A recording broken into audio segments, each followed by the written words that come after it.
Members, we have one item on our agenda today. That's Senate Bill 8 by Senator Womack. Ms. Lowry, would you please read in the bill?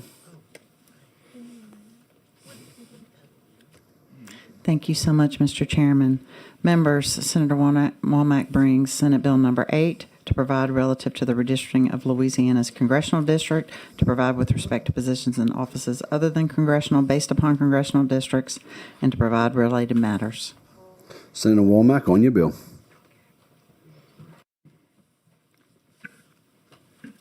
Thank you, Mr. Chairman, committee members. Good evening. Thank you for letting me come in today and present this bill. As you know, Louisiana congressional districts must be redrawn. Given the Federal Voting Rights Act litigation that is still ongoing in the U.S. District Court for the Middle District of Louisiana, the map in the bill that I'm introducing, which is the product of a long, detailed process, achieves several goals. First, as you all are aware, Congresswoman Julia Letlow is my representative in Washington, D.C. The boundaries in this bill I'm proposing ensures that Congresswoman Letlow remains both unpaired with any other incumbents and in the congressional district that should continue to elect a Republican to Congress for the remainder of this decade. I have great pride in the work that Congresswoman Letlow has accomplished, and this map will ensure that Louisianans will continue to benefit from her presence in the halls of Congress for as long as she decides and continue to serve our great state. As you know, Congresswoman Letlow sits on appropriations. She sits on ag, which is a big part of my district. Second, the Louisiana 6th Congressional District, the map and the proposed bill ensures that 4 are safe Republican seats. Louisiana's Republican presence in the United States Congress has contributed tremendously to the national discourse, and I am very proud that both Speaker U.S. House of Representatives Mike Johnson and U.S. House Majority Leader Steve Scalise are both from our great state. This map ensures that the two of them will have a solidly Republican districts at home so they can focus on the national leadership that we need in Washington, D.C. The map proposed in this bill ensures that the conservative principles retained by the majority of those in Louisiana will continue to extend past our boundaries to our nation's capital. Third, the map that I presented goes along the Red River. It's the I-49 corridor. We have commerce through there. We have a college through there. We have a lot of ag, cattlemen, as well as farm, row crop, and a lot of people up through that corridor comes back to Alexandria using that corridor for their health care. Finally, these maps in the proposed bill respond appropriately to the ongoing Federal Voting Rights Act case in the Middle District of Louisiana. For those who are unaware, the congressional maps that we enacted in March 2022 have been the subject of litigation roughly since the day the 2022 Congressional Redistricting Bill went into effect, and even before we enacted it. After a substantial amount of prolonged litigation, the Federal District Court has adhered to its view that the federal law required that the state have 2 congressional districts with a majority of black voters. Our Secretary of State, Attorney General, and our prior legislative leadership appealed but have yet to succeed, and we are now here because of the federal court's order that we have a first opportunity to act.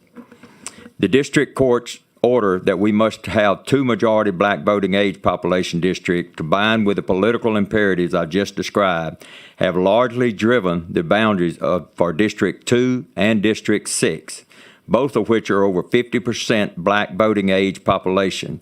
Given the state's current demographics, there is not enough high enough black population in the southeast portion of Louisiana to create 2 majority black districts and to also comply with the U.S. Constitution 1 person, 1 vote requirement. That is the reason why District 2 is drawn around the Orleans Parish, and while District 6 includes the black population of East Baton Rouge Parish and travels up I-49 corridor to include black population in Shreveport. While this is a different map than the plaintiffs litigation have proposed, this is the only map I reviewed that accomplishes the political goals I believe are important for my district, for Louisiana, and for the country.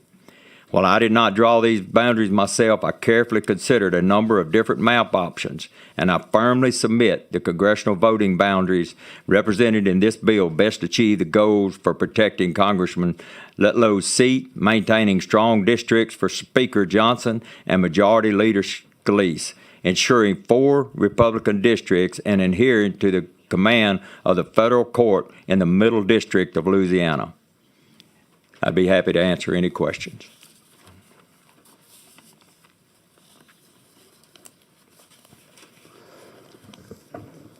Thank you, Senator Womack. Representative Marcel for a question.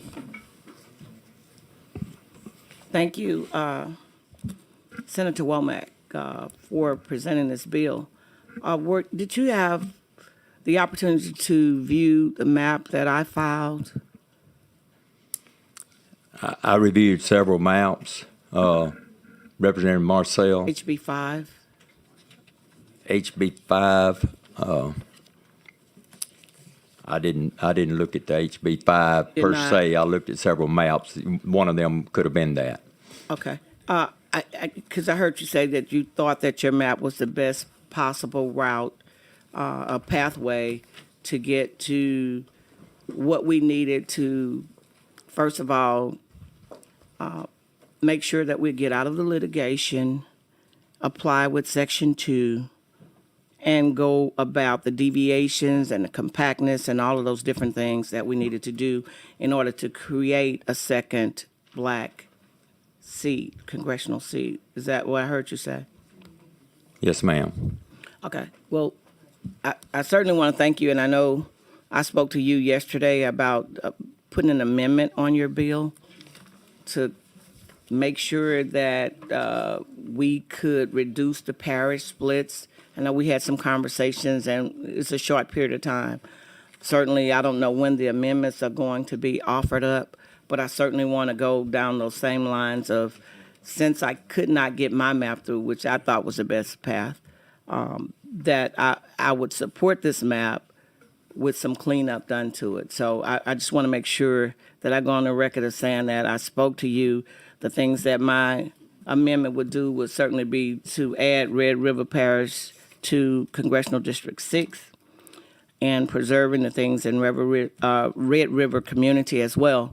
So I want to go on the record of saying that I believe that we have had several maps that would have gotten us there, but I think because of political reasons, we are here where we are today.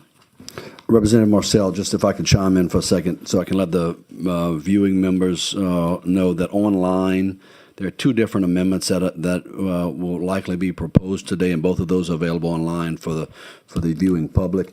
If we could hold off on those amendments we have a handful of questions on the board, Representative Marcel, and then we'll come back. Is that okay with you? Yes, Okay, I just wanted to make mention to that while I was asking him some of the questions. So when you did this map, you considered the population deviation? Well, we had to create the 2 districts. We had to think about the population, And the parish splits as well? the parish splits as well. So you felt like this was the best pathway after you viewed those areas that we certainly had to do to enact this map? Representative Marcel, I want to be, and I was hoping that covered that in my opening statement, but my map is politically drawn to protect our members of Congress as it stands, as well as create the 2 districts, minority district, black districts. So in your opinion, your map does 2 things. It satisfies the court, and it also protects the politics or our congressional members. Is that Yes, ma'am. accurate to say? Yes, ma'am. Okay, thank you very much, and thank you for your work. Thank you. Thank you, Representative Marcel. Representative Boyd? Good afternoon, Senator. How are you? Fine, thank you. So I agree with Rep. Marcel. This is not, in my opinion, the best map that I've seen. but I do understand what it took to get here, and my congressman seems to also be in support of the map. Therefore, I do plan on supporting the map, hopefully with some amendments. Are you open to an amendment on this? Yes, ma'am. Once I see some amendments, Okay. we'll look at amendments. And then she mentioned the parish splits. How many parish splits are they? Do you know? I think we're 16 at the present time. And do you know the BVAPs for 2 and 6? I'm sorry. The BVAPs for 2 and 6, do you know what they are right now? No, I don't.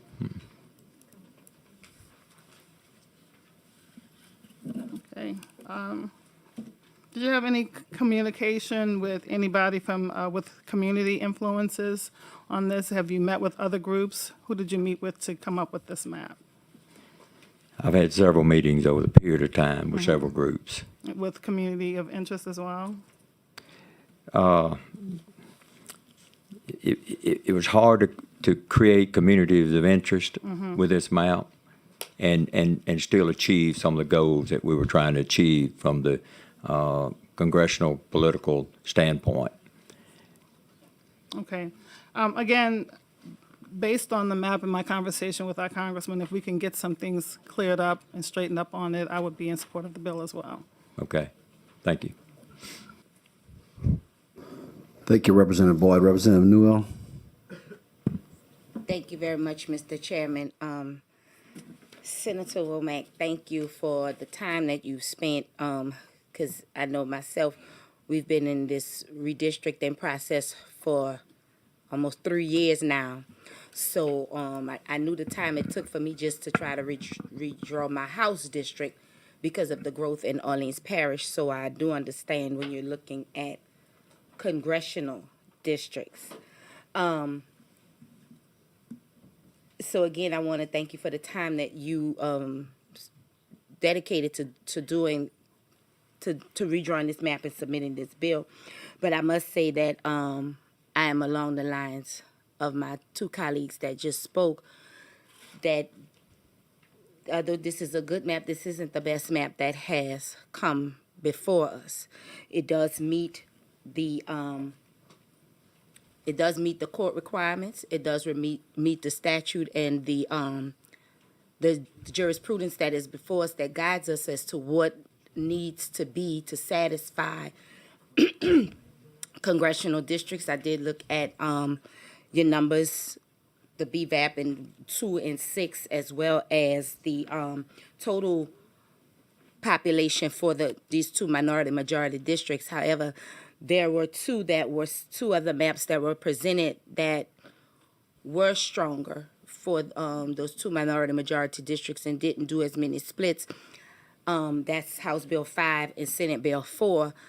However, the politics of those two individuals that submitted those two maps, I guess, have led us to having to work with yours.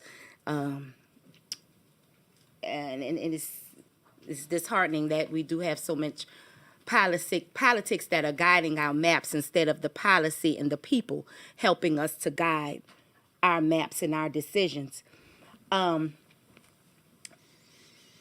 Because your map gives us what we're wanting, I am going to support your map.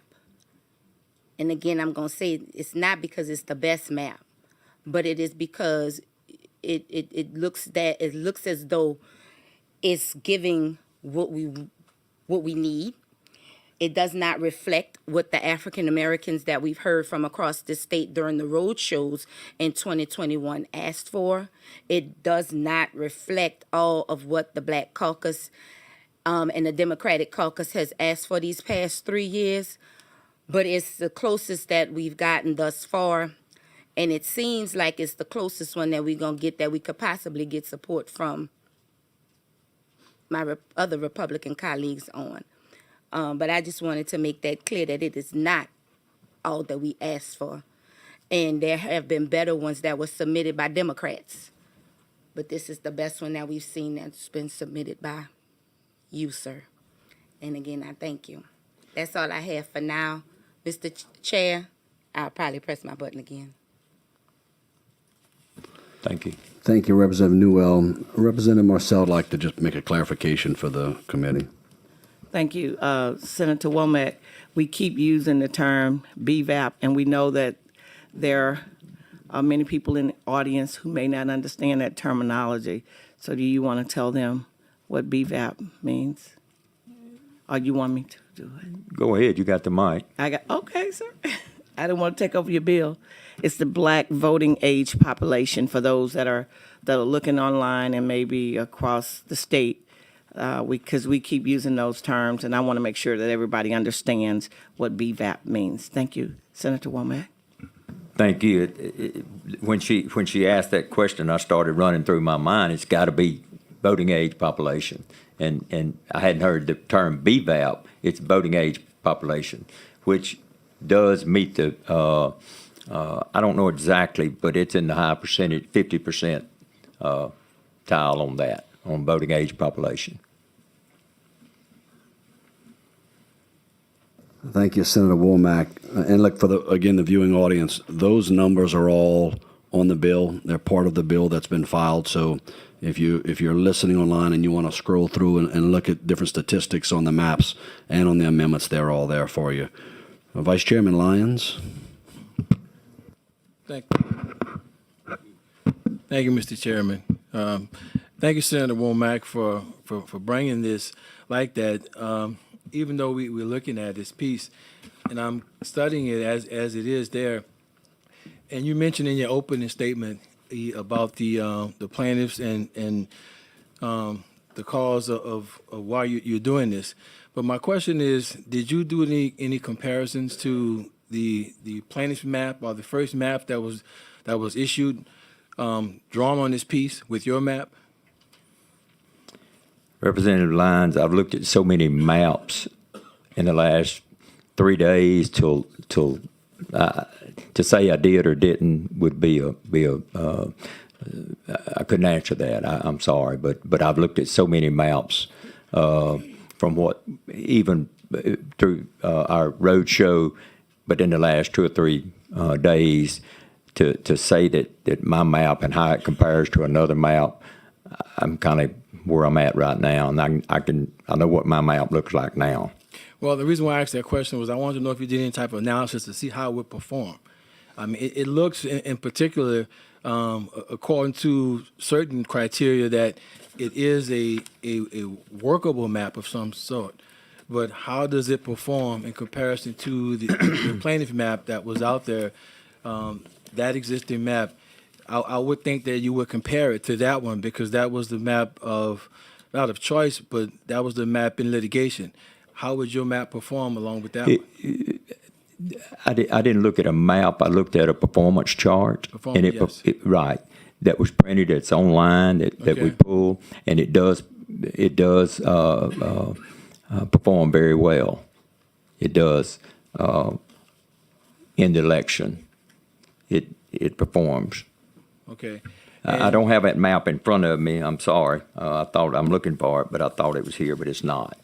But I did have that with me, but it's not with me. But I do remember us looking at that. Okay. I just wanted to know if you did analysis and it was done and how it compared. I know it could perform. Basically, as I'm looking at it now, I would think it does. And I don't think it would perform as better than the original map of the plaintiff, but it does perform. I kind of want to see it is something at least close to that performance measures there, but this is a performing map. Thank you for answering my questions.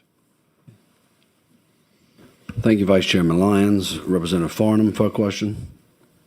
Thank you, Mr. Speaker. If it's the proper time, I'd like to offer an amendment. Do we have any other questions before we go into the amendments? Because we have 2 amendments, no other buttons pushed. So give me 2 seconds and we'll come right back to you. We got one more question, Representative Laura Verdane. Thank you, Senator Womack. I want to thank you for trying to make an effort to comply with the federal judge. But when I look at your map, and you have a copy in front of you, it goes from East Baton Rouge to West Baton Rouge, to Point Capee, to St. Landry, some of Avoyelles, some of Rapides, all of Natchitoches, to Soda, and then some of Caddo. Is that correct? Am I right? We're looking at the right map? On which district are you going through?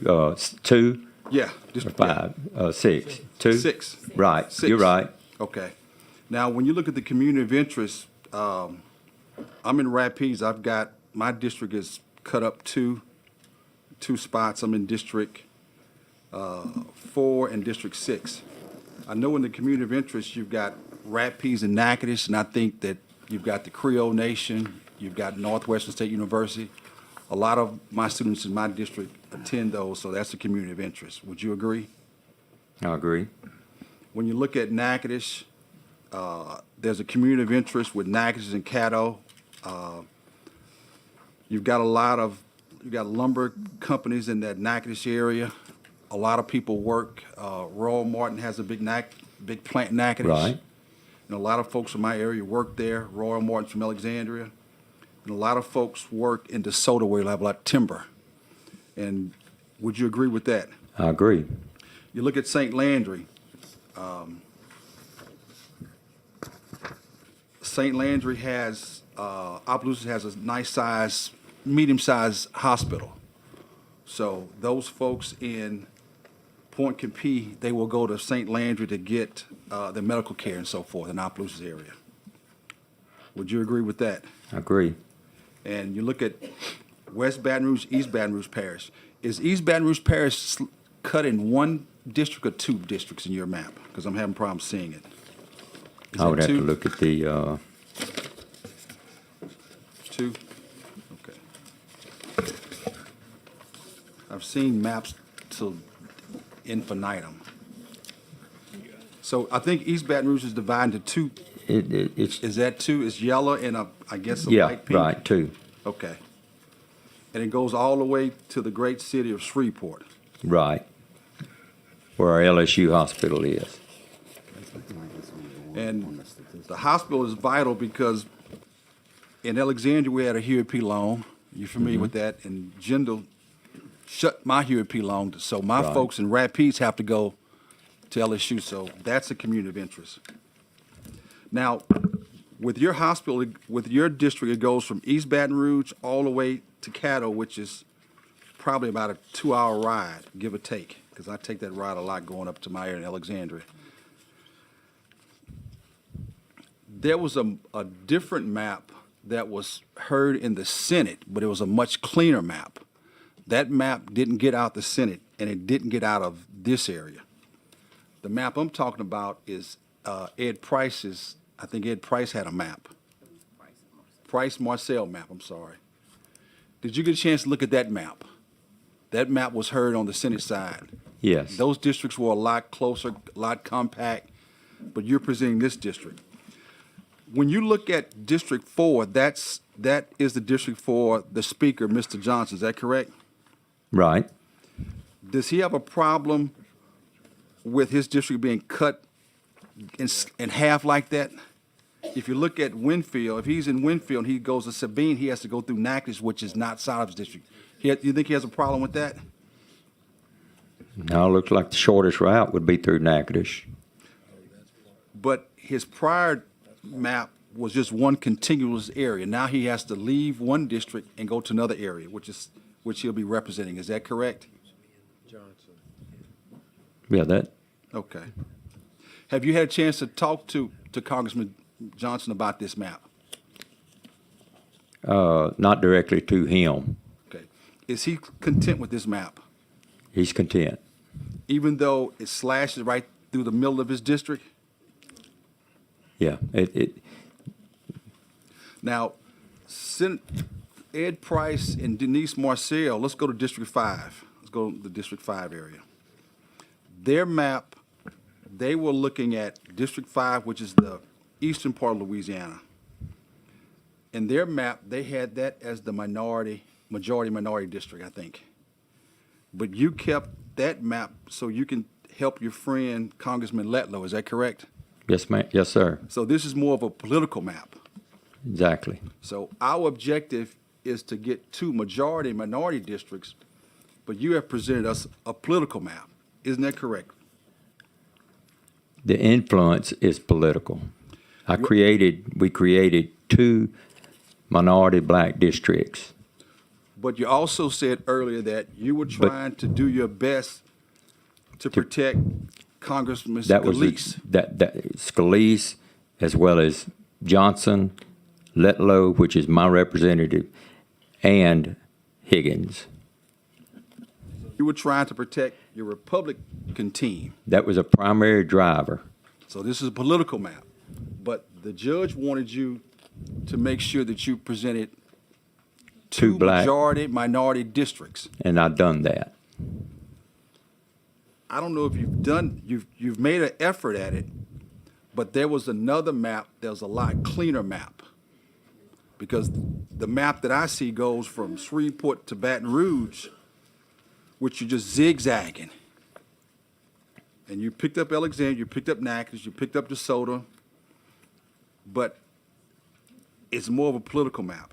The map that the Democrats pursued, it was a map that we agreed on 2 majority minority districts. And this is more of a political map.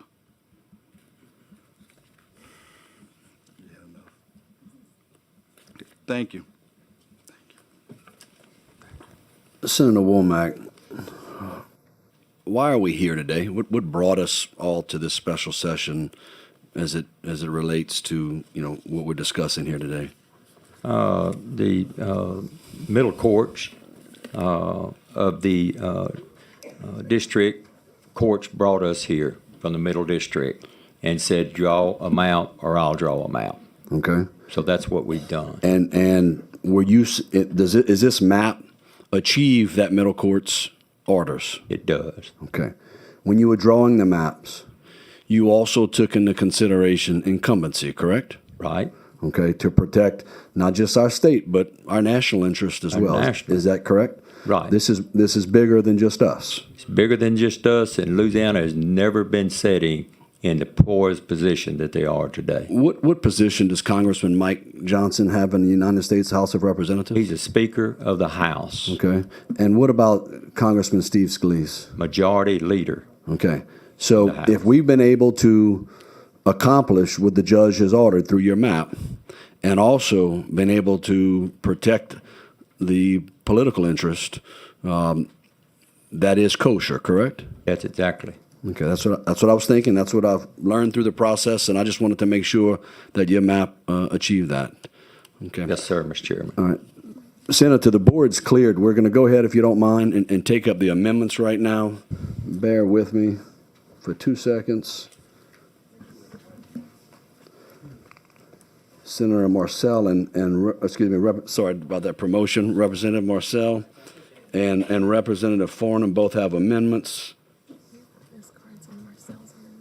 Okay. Hold that for me. Bear with me.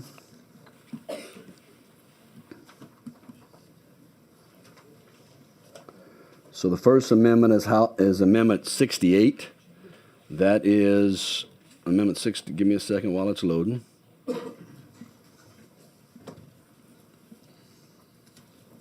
What amendment is 68? That was the one offered by Representative Farnham. All right, Representative Farnham, we're going to take up your amendment first. Representative Farnham, on your amendment. Thank you, Mr. Speaker.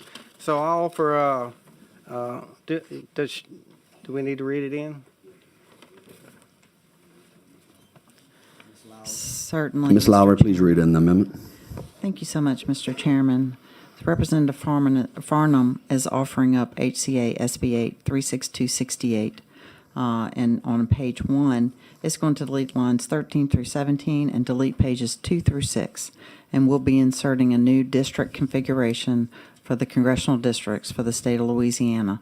This amendment is available online and is available in your packets, members, and contains maps and statistics relevant to the plan. Thank you, Ms. Lowry. Representative Farnham, on your amendment. Thank you, Mr. Chairman. So, in the beginning of this process, me and my colleagues from Southwest Louisiana set out to accomplish making Calcasieu whole. In the history of our great parish, we've always had one congressman that represented us. And with the current map as presented from Senator Womack, it split Calcasieu Parish basically in half in population. And with the community of interest in our industrial sector down there, we thought that was not just for our area. We're probably one of the top 2 or 3 economic engines for the state of Louisiana, with our oil and gas industries and our LNG industry that's going on in our region. So we thought it would be great to make an effort to get back to one congressman. We have issues with all sorts of natural disasters in our area, and we have a hard enough time getting the adequate supplies and resources to our region in those situations with one congressman, and I can imagine it might be a little more difficult with 2. So in that effort, we set out to make ourselves whole, and in the process, a lot of folks in other areas wanted to come along and be a part of this to correct little tweaks in their area. So last night, a group of senators and representatives got together. I wasn't able to attend that meeting, so this is the product of that meeting. At the end of the day, we accomplished a few things. We kept the basic intent of what Senator Womack's bill is in place, and with a kind of a counterclockwise shift that would, by the process, has to happen that way, to increase some areas in northeast Louisiana, to help that district, to make Congressman Johnson come down some. That inherently makes Congressman Higgins have to shift to the east, and so on and so forth. In the process, we increased both the black population and the voting population of both of the minority districts by almost 1% each in most cases. So it helps the workability of the 2 new districts and what they're trying to accomplish, and it accomplished the making more parishes whole. I think we're down to 15 split parishes with this map, and so I think we've accomplished several things in the process. And with that, we can answer questions or ask for your passage. Representative Farnham, does your amendment meet the judge's order? Absolutely. Okay. And so we have 2 majority minority districts, or 2 black districts that have a majority voting age population over 50%. I think it accomplished that, but it actually increases the viability of the 2 minority districts. Okay. And what about incumbency, or the current members protected? Protects all the current incumbencies. I think it meets all the check boxes. Okay. Thank you. Representative Marcel. Give me a second, Representative Marcel, because I'm going to get Representative Farnham added back on. Bear with me.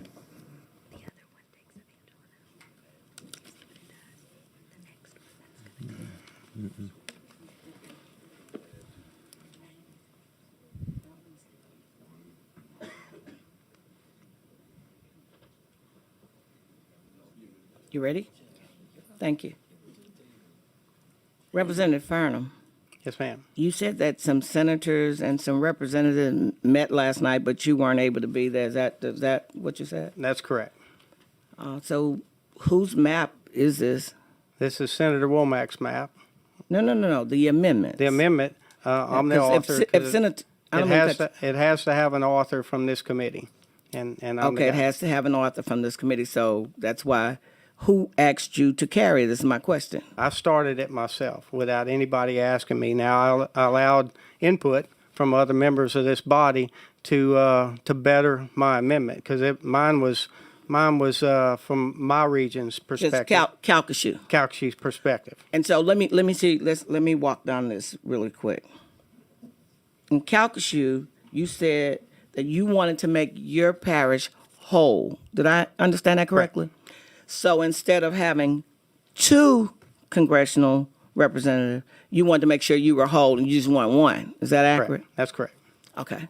But over in East Baton Rouge, if I'm reading it correctly, we now have 3 congressional districts. Is that accurate? That's accurate. That's accurate. Okay, good. So on the one hand, you want to make yourself whole and you want to split us 3 ways in East Baton Rouge Parish. That's the net result. That's the net result. Okay, got it. So are you aware of the population shift in Louisiana? You know, we had these hearings a year and a half ago, 2 years ago, whenever it was. Are you aware? Because I think you were on this committee. Yes, ma'am. Okay. So are you aware of the growth, the largest growth in the state? Yes. Where was that? North Shore. Where? North Shore? North Shore. And where was Baton Rouge in that?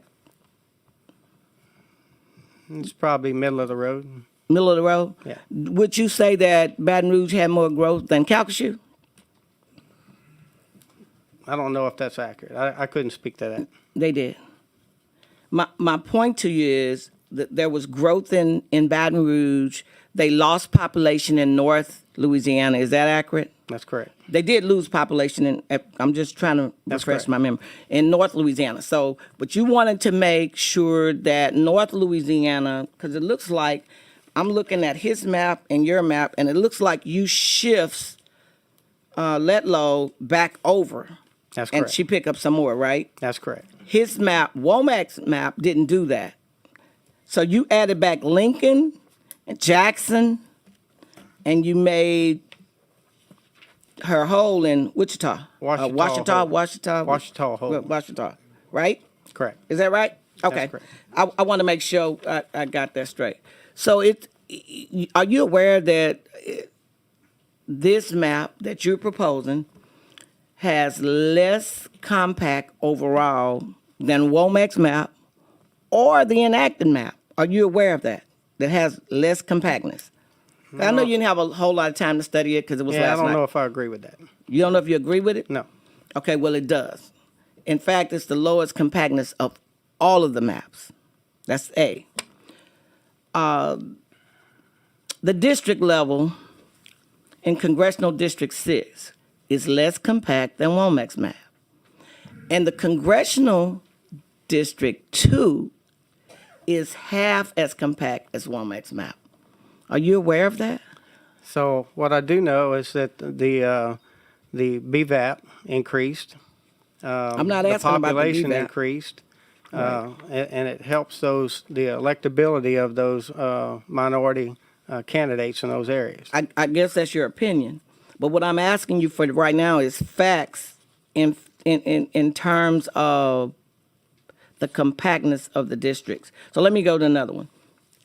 Are you aware that it splits more municipalities than Womack's and almost twice as many as the bill that I brought?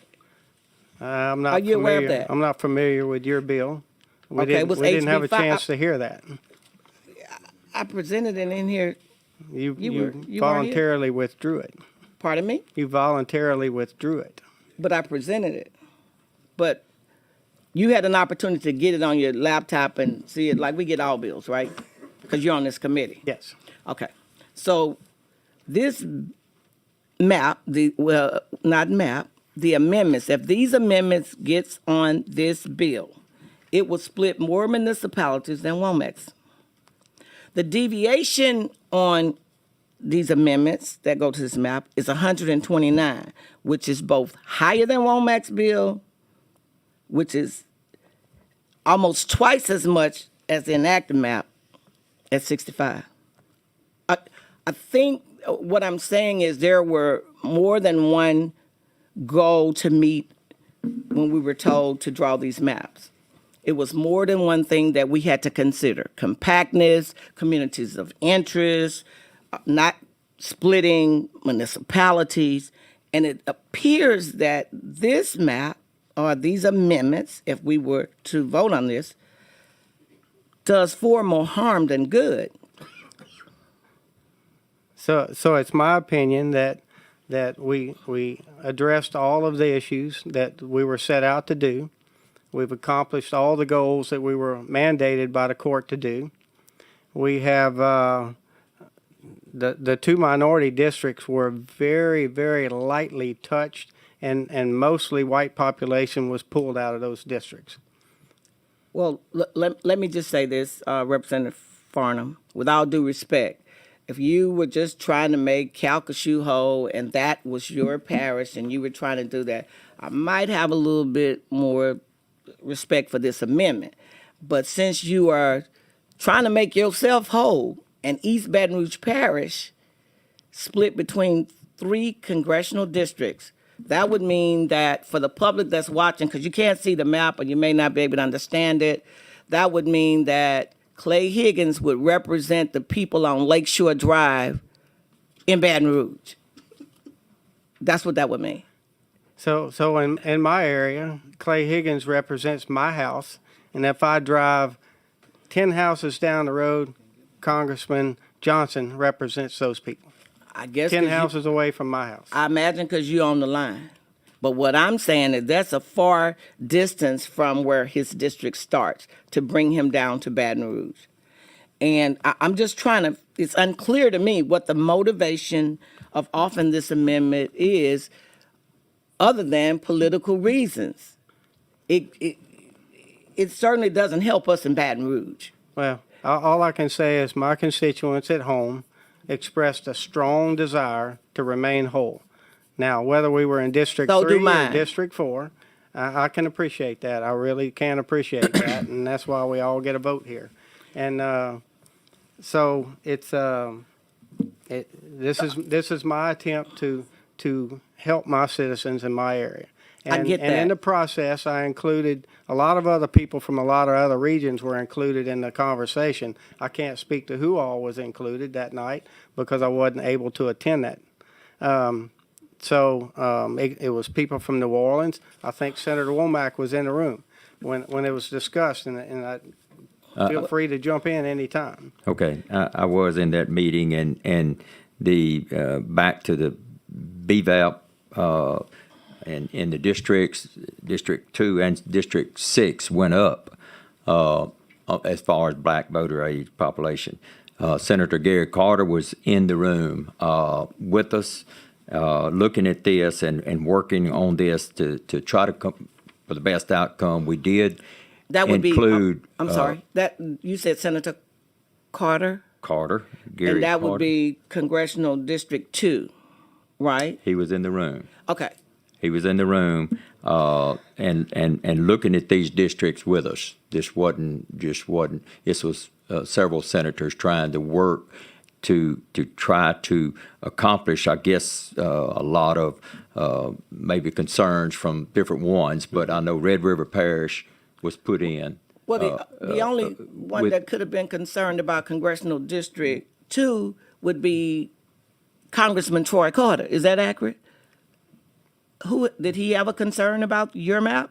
I would think that Congressman Senator Carter would be speaking in that capacity as to watching the VAP, the voting age population. He was watching that. He was working with us to try to best fit everything that people was wanting and concerns from each side that we're asking for, and to still maintain the fact that we got a map to draw and we had to draw this map. So let me ask you, Senator. Was somebody from Baton Rouge asking to be split 3 ways in that room? Because I want to know who that was. I don't know where all the people live. Don't know where I they- think Carter lives back toward New Orleans. Yeah, that's what I Okay, said. all right. Right. That's what I said. And this is and that's and I can't say he's been on the phone, but he was in the room and worked with us on this. Let me say this, and I'll leave it alone at this. I respect you, Senator Womack.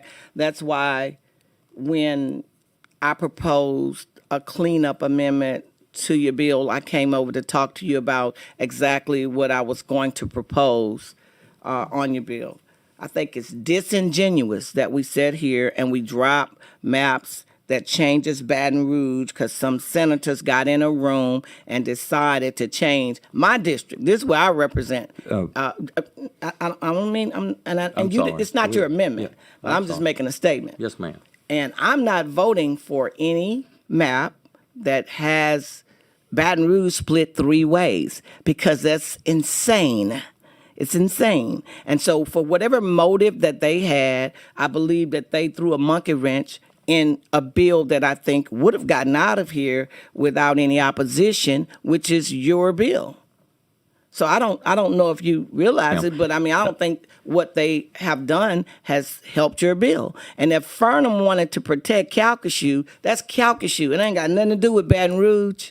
So he should have put an amendment on this bill that protects Calcasieu, not Baton Rouge, not change anything in Baton Rouge. And that's just my honest opinion. So I could not, so I would object to this amendment being added. And I want everybody in Baton Rouge who's listening to please call your senators and the people that represent you and tell them we do not want to be split in 3 ways in Baton Rouge. Thank you.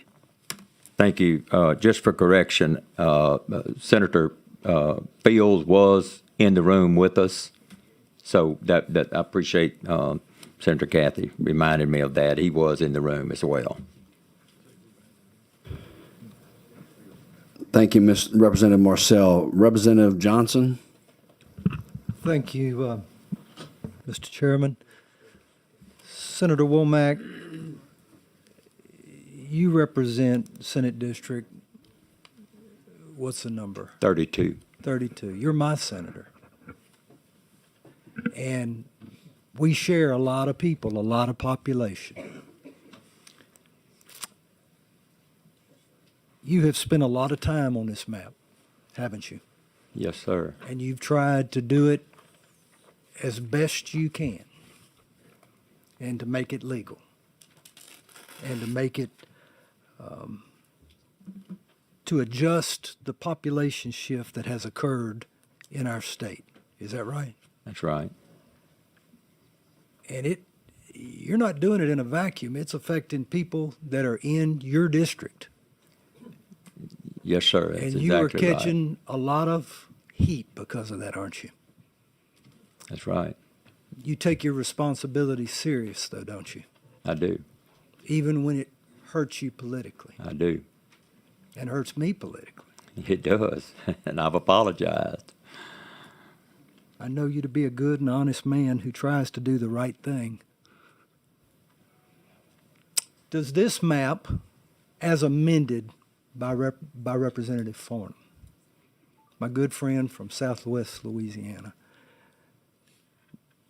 well, let me back up. You believe that you have presented a map that achieves all the necessary requirements and provides us with the best instrument that you could come up with. I do. Do you believe that Representative Farnham's amendment makes your bill better?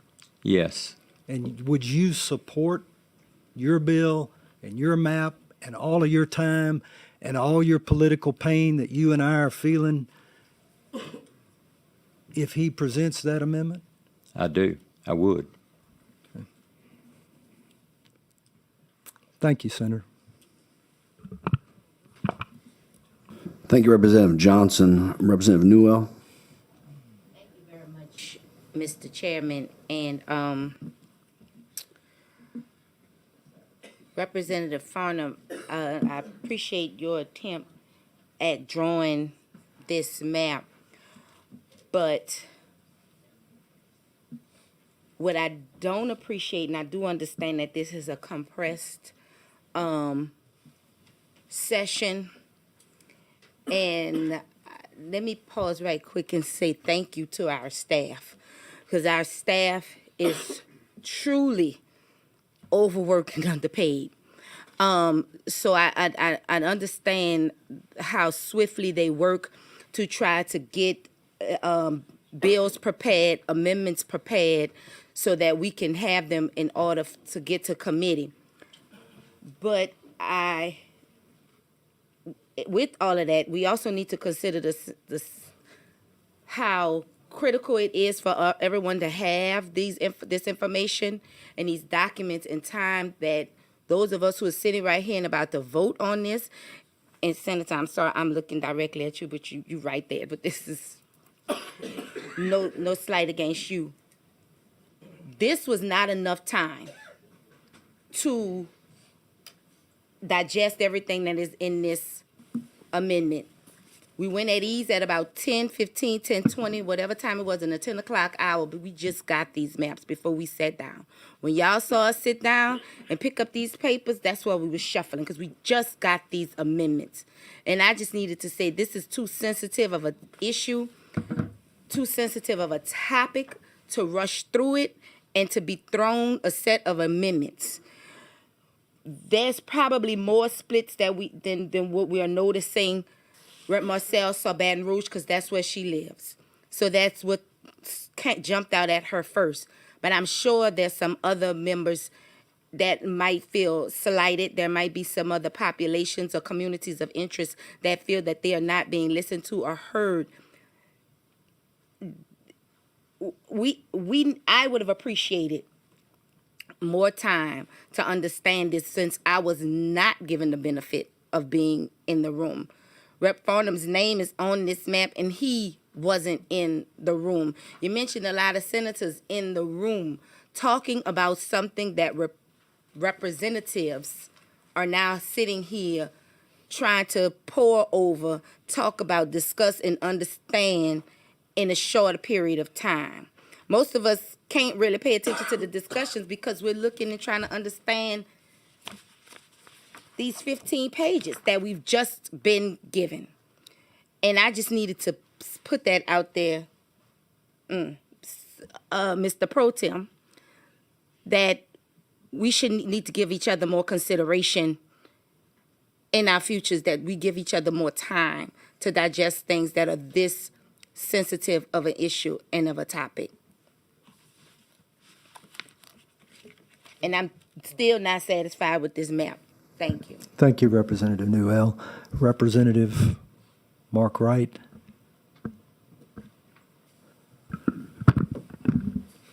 Thank you, Mr. Pro Tem. I didn't expect to get called on so soon. I thought there'd be a line. I don't know. I'm going to upset somebody with this statement, but I'm just going to say it. I don't understand the idea of wanting just one rep for a parish.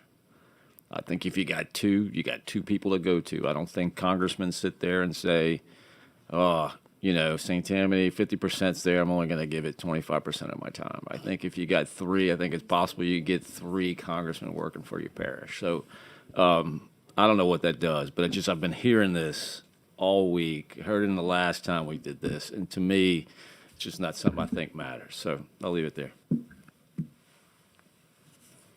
Thank you, Representative Wright. Representative Boyd. Thank you, Mr. Speaker Pro Tem. I think what the problem is that, again, following up on Candace, Rep. Newell, we just were presented with these amendments in your map, as a matter of fact. I do understand, Rep. Marcel, that Senator Fields was in the room with this, but that's Senator Fields and Senator Carter in the room. We were not privy to that conversation, so we had no idea what we were expecting to see today. And now we are shuffling through pages and pages of a bill as well as an amendment. So I don't think anything was done intentionally, but the frustration comes from us not having this ourselves to actually digest it and meet with our people, our community of interest, and speak about what's being presented. So I think exactly. So I think that that's the main issue here. We know who was we know now who were in the room when this was being discussed, but we weren't, if that makes any sense. Thank you.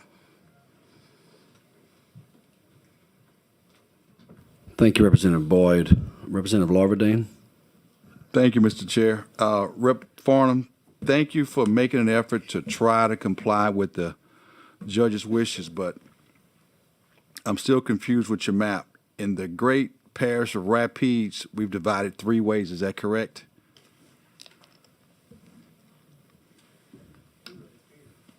I see pink, green, and yellow.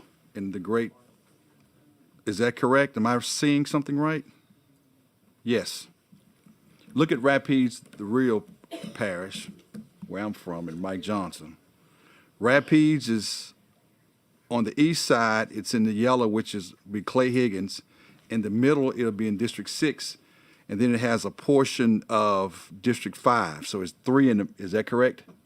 Okay. But your parish is only single, is that correct?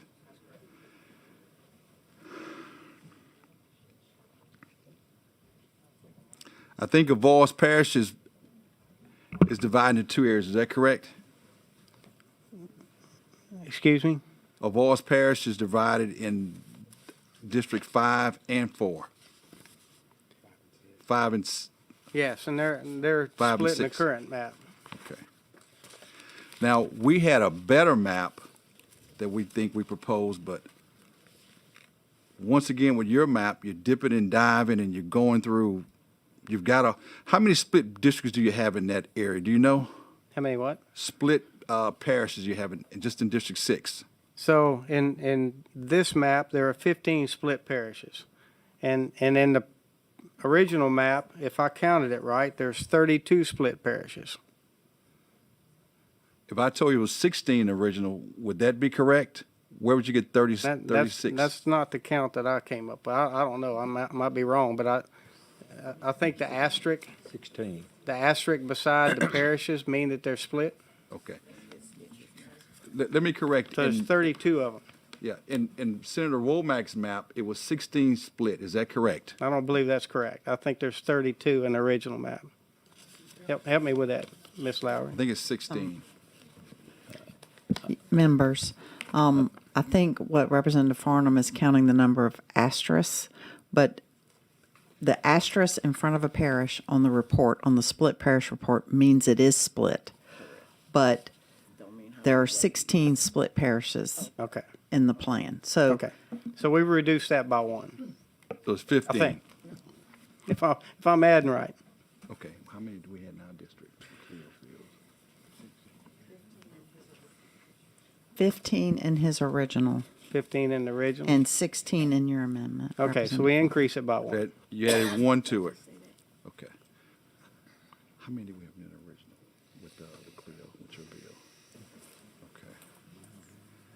bill? Okay.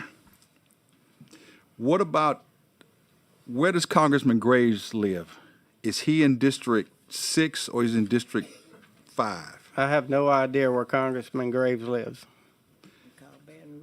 I think he's in East Baton Rouge Parish. I have If I told you- no idea where he lives. Would he be a part of District 5, that district, or you don't know? I don't know. I don't know where any of the congressmen live, other than the regions that they come from. Okay. Okay. Did you get a chance to talk to Congressman Mike Johnson about his district? I have not. I talked to Congressman Higgins about his. Okay, and what did Congressman Higgins say about his district? He thought it was a good idea that we were okay to be split. I disagreed with him. Very civil conversation. He was disappointed that we would rather push to a single member. But you know, I'm listening to my constituents, and that's who I have to answer to. Does Congressman Higgins have a problem with going all the way from Cameron to Baton Rouge Parish? Is that ideally That wasn't for the him? issue that he expressed to me. Okay. He would like to retain part of Calcasieu if possible, and Blame him. and we That's the big just we city. disagreed with that. Yeah, I don't blame him. I know he wants to control And representing Lake Charles. I'm perfectly fine having Congressman Higgins or Congressman Johnson. I like both of them. We just want to have one. And it's not Representative Congressman Higgins. It's you'd rather have. No, it's that's the rotation that's possible. Okay. Is a counterclockwise rotation is the only one that's possible.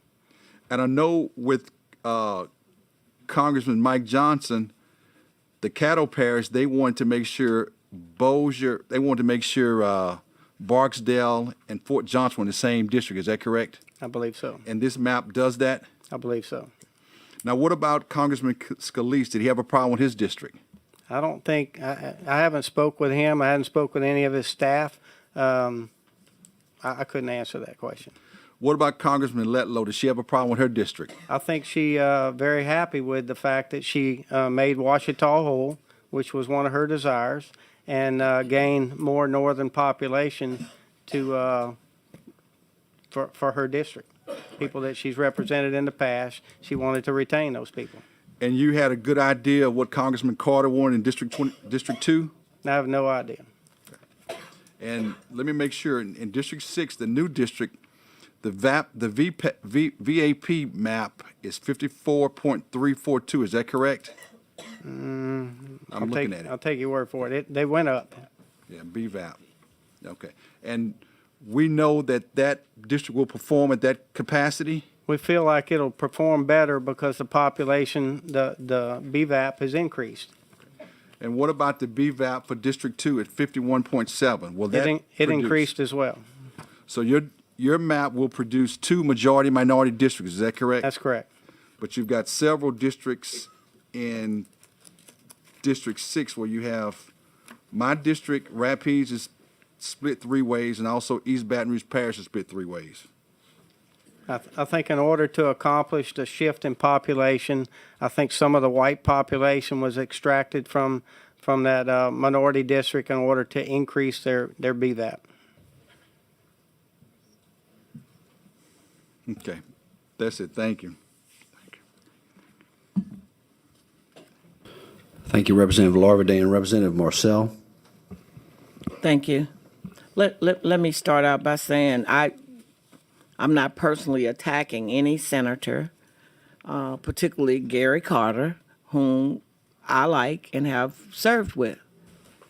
I believe that you said that Senator Carter was in the room, and I believe that you said that he probably was protecting the interests or speaking on behalf of Congressman Carter. So I asked the question, was anybody in there from Baton Rouge? What I'm being told by my senator, or one of my senators, which is Cleo Fields, that he was handed the finished product. He did not work on the product after the product was finished. That's what I was being told. That's A. And B, we do have another senator in Baton Rouge. Her name is Senator Regina Barrow. She is the pro tem. So I'm wondering why she wasn't in the room. We're a metropolitan area, so I want to clear that up. I guess she wasn't invited to the party. I don't know. But I do want to ask our chairman if the Legal Defense Fund can come up and help to clear up some of the questions that we may have about these maps and the performance, because we have the public who's listening, and they should know what's going on. I believe that these are the people who could perhaps answer some of the questions that we have. And I certainly have some questions for them myself, since I can't get a clear answer on performance or compactness, all of these issues that we're talking about, the deviation, how many splits it is. I have an attorney right here by me, Mr. Lavadane, and because we were given this information a few minutes ago, as legislators, many of us can't decipher through it. So I would ask that LDF, the Legal Defense Fund, would be able to come up to the table to answer some questions as it relates to these amendments, if you don't mind, Mr. Boyer, Chairman Boyer. Thank you.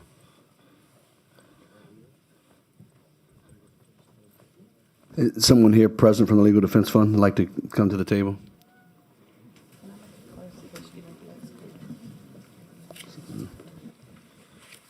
Ms. Lowry on a clarification.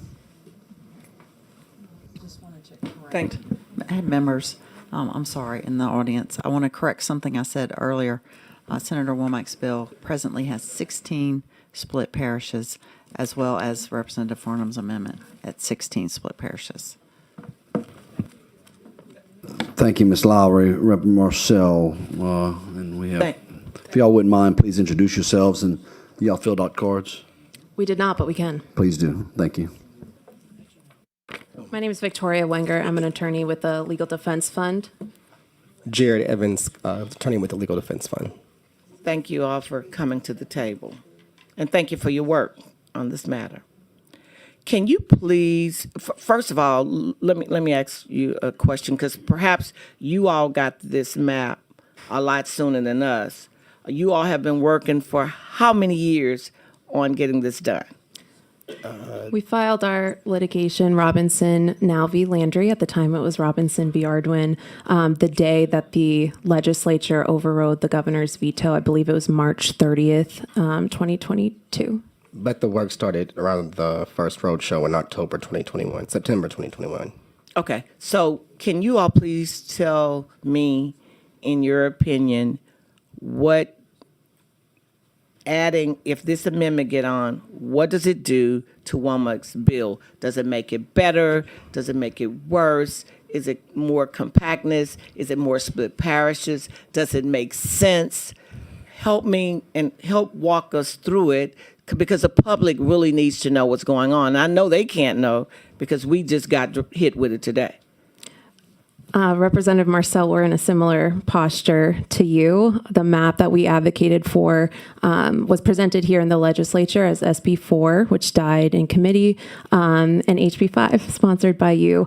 That exact map has been in public discourse since the roadshow, as my colleague mentioned, at least a similar version. Our attempt was to create a new Black majority district in District 5, uniting North Baton Rouge with the Delta parishes.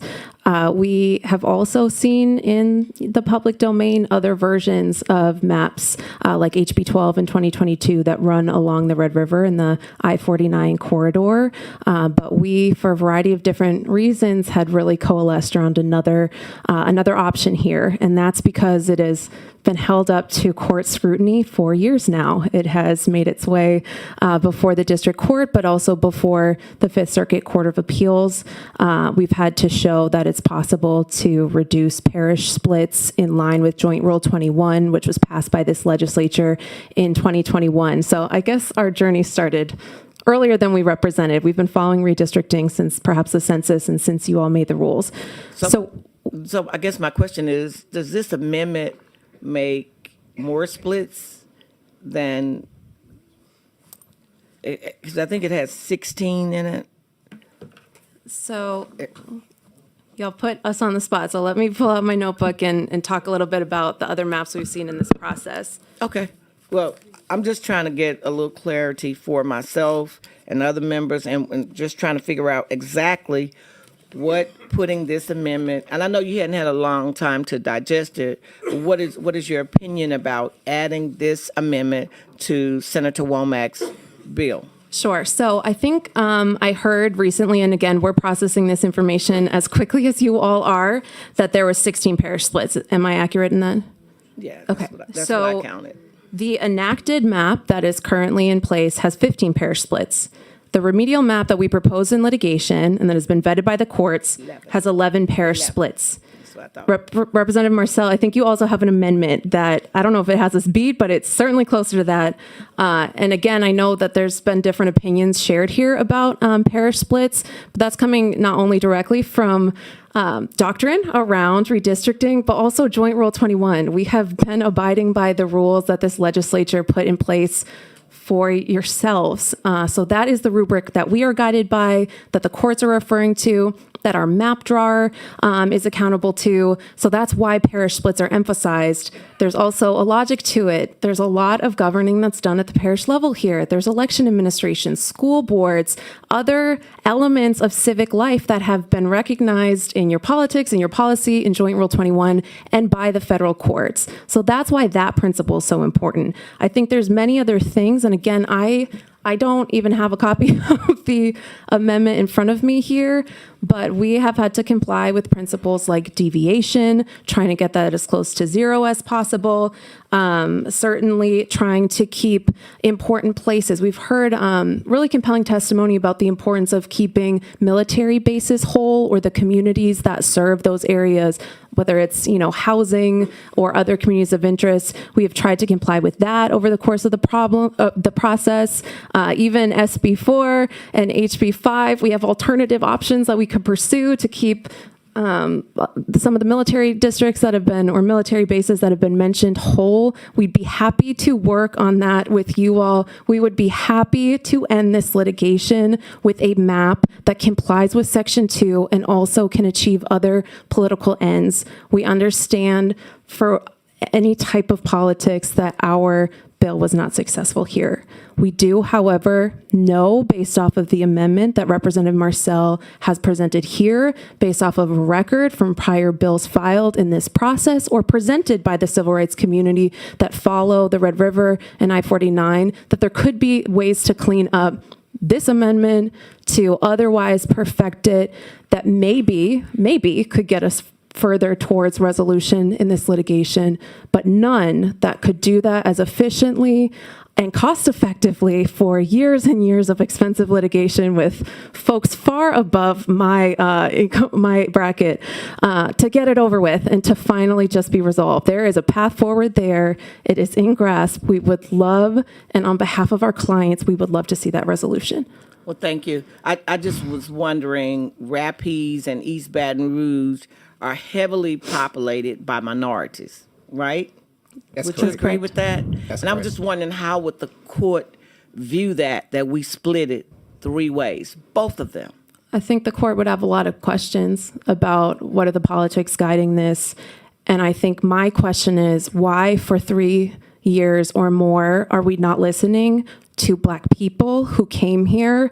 We had young people who drove here overnight in the snow in back roads from my colleagues' alma mater up north at Grambling University just to have their voices heard in the process. We had people who were here when the whole state was closed down, were here on Martin Luther King Day when the nation is closed down, and they came to advocate for SB4, and they still, after years, have never gotten a floor debate. They've never been able to see this conversation happen or to have their grievances met with any genuine effort to resolve the Section 2 violation or just honor a principle of fairness. So there might be a path forward here. We tried to give a much easier one to get this litigation over with. I cannot speak to whether this is that path forward. I can speak to ways to do this better by redistricting criteria and hopefully give people some fairness and give you all some reprieve from federal court litigation. Okay, thank you.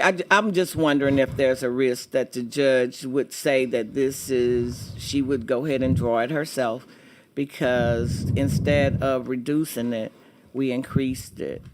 And so the splits, and I'm just curious, and we keep talking about the political motivations, and I heard and I respect Senator Womack, who talked about he wanted to make Scalise.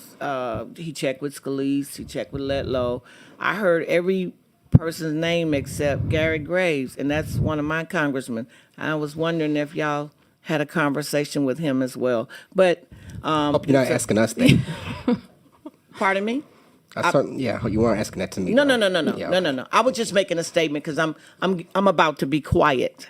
But I just want to make sure that everybody understand when you start talking about, and I said this the other day when I was at the table, if we could remove all of the people who represent the districts away from it and give it to somebody and allow them to draw it fairly, then we would get the best product, because it's not impossible to draw to Black congressional districts. But if nobody wants to give up any portion of anything, you're going to have the same problem over and over again.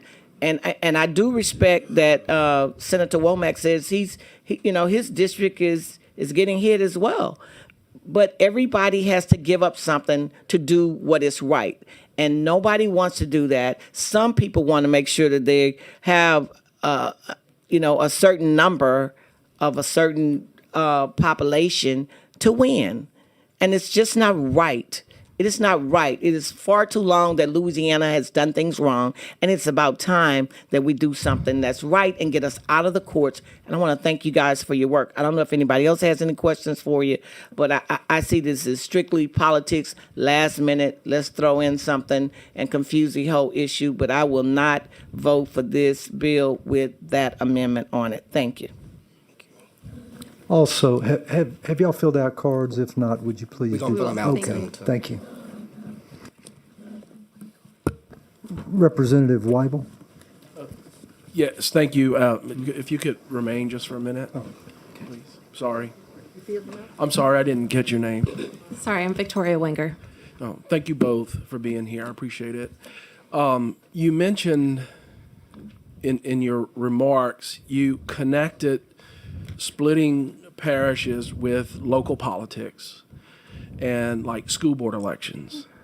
So just connect for me, where's the voter confusion if a parish is split with a school board election? Make that connection for me, because you mentioned school board particularly. So specifically. Yeah, this could vary based off parish to parish, based off where, what types of elections are happening, whether they're district at large, whether, how many folks are on a school board, if there's someone elected at large in another position. It can happen a lot of different ways.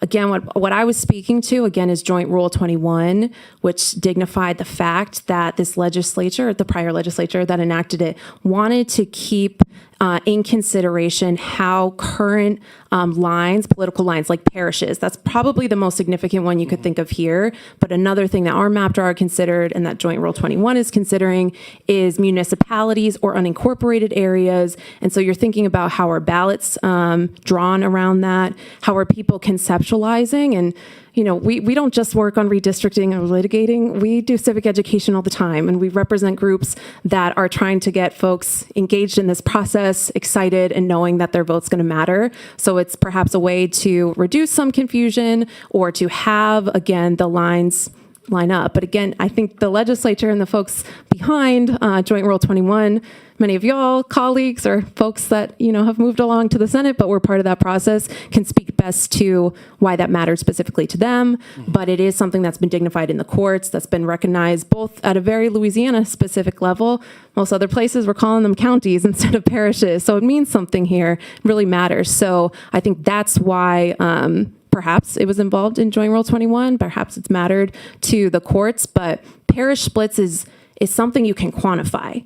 You can look at how many times the parishes are split overall. There's this other quantitative metric we talk about called fracking, which is like where multiple districts or different non-contiguous parts of a district are coming into a parish. We're just really looking at what are those metrics where it's fair to put one map side by side and make some observations about how they compare, where you can take politics or you can take other subjective measures out of the equation for a moment just to do that side by side. So I was mentioning that as one of those quantitative measures that's codified for this legislature in Joint Rule 21. I was just curious where the correlation was, because I'm not sure if you're aware, but we actually have parishes in Louisiana that have multiple public school districts. Absolutely. So in some of those parishes, they're already voting for different school board members, and there are splits, if you want to call it that. And I just, you caught my attention when you mentioned school boards, and I was trying to figure out the correlation to that and splitting a parish in a congressional district. Yeah, it really depends parish by parish, and those are the types of lines, or like you could have the districts, those school districts.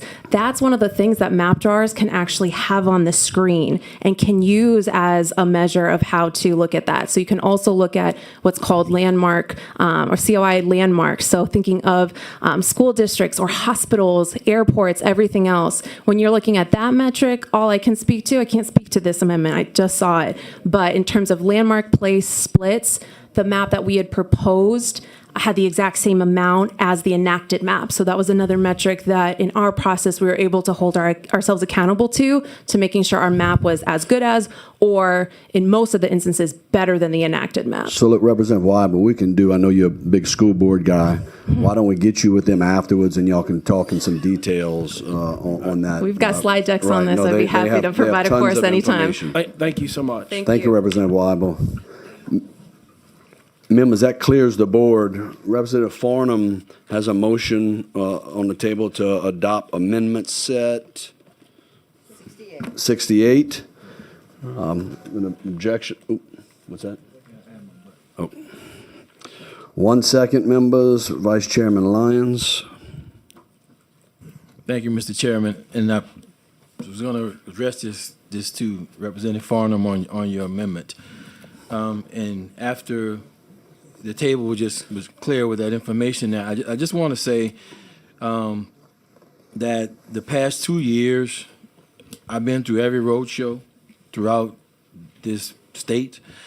I was in Calcasieu, and I heard the testimony there, and I sympathize and empathize with the individual residents there as they talked about being whole, as other communities of interest throughout the state. That was the most impacting testimony that we received throughout this process. And it went on for not only from our community to your community, everywhere else.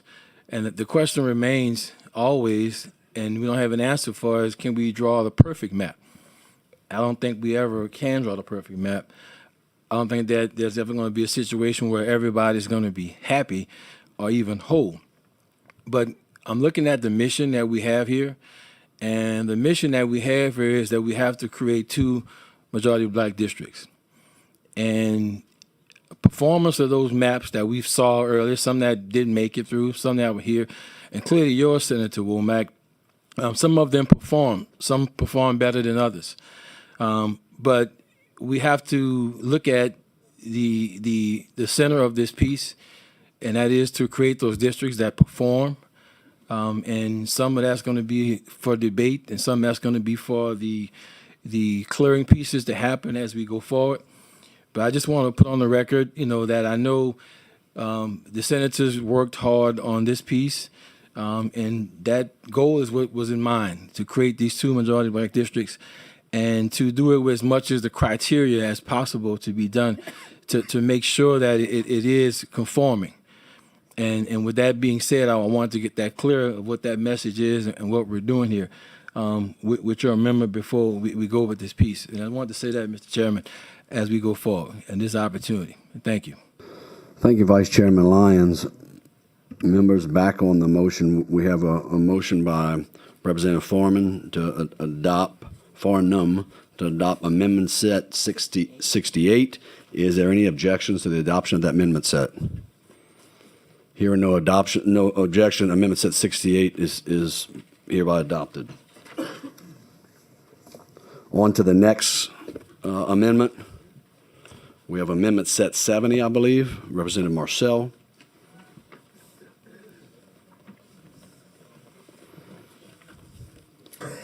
Representative Marcel, on your amendment.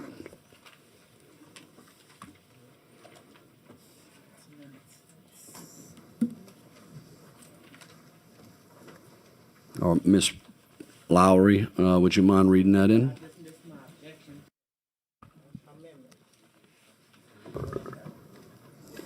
Thank you, Mr. Chairman. Representative Marcel brings amendments at HCA SB 8362, number 70. This is available, members in front of you, and also for the members of the public, it's available online. Representative Marcel, on your amendment. Thank you. Amendment number 3 adds the Red River Parish to Congressional District 6, better preserving the Red River community of interest and the community of interest formed by Red River, Natchitoches, and DeSoto parishes. It also makes Wichita Parish whole in Congressional District 5. It keeps all the Delta parishes whole and together. It reduces the parish splits to 11. It reduces the deviation to 22. It keeps more of Shreveport together in Congressional District 6. I did that for Representative Phelps. Substantially improves compactness of Congressional District 6, performs as well for black voters as Senate Bill 8 with a lower black voting age population. And that's what it does. And I ask for your favorable passage. It's actually a cleanup bill, doesn't change Senator Womack's bill a whole lot. It's just a cleanup bill, and it gives us fewer splits. And I'd ask for your favorable passage. Thank you, Representative Marcel. Members, just as a clarification, the way these amendments are drafted, they are drafted in a fashion that it's the whole plan. It's not, we're not taking a precinct here or there and adding, and so it's a whole plan. So the amendment set that we just adopted, Representative Farnham, is currently the whole plan. What Representative Marcel is proposing is that we abandon Representative Farnham's plan and we adopt Amendment Set 70, which would be a separate whole plan. And should this amendment pass, it would replace the Representative Farnham amendment that just passed. So I just want to make sure we have a clarification on there. Do we have any questions on the amendment? Okay, there are no questions at this time. If you give me a second, I believe we have some cards. I got a bunch of cards up here. We might have some cards on the amendment set. Bear with me for a second while I sort through some of these.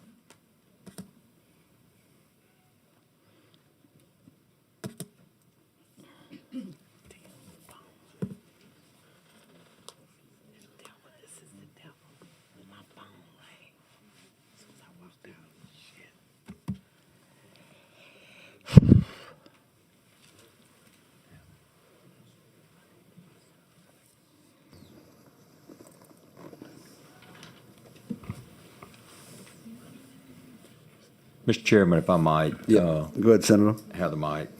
I just want to clarify that Senator Fields did come in with the plan, on the plan, but he was not for splitting up Baton Rouge. I want to clarify that. I certainly thank you for that, because I was going to vote against Senator Fields the next time he ran if you told me he was splitting up Baton Rouge 3 ways. And I like him, but he was going to have to go if he did that. Well, I just want to Yes, put sir. that Thank on the you. record. Thank you. Thank you. Representative Marcel, we do have some green cards.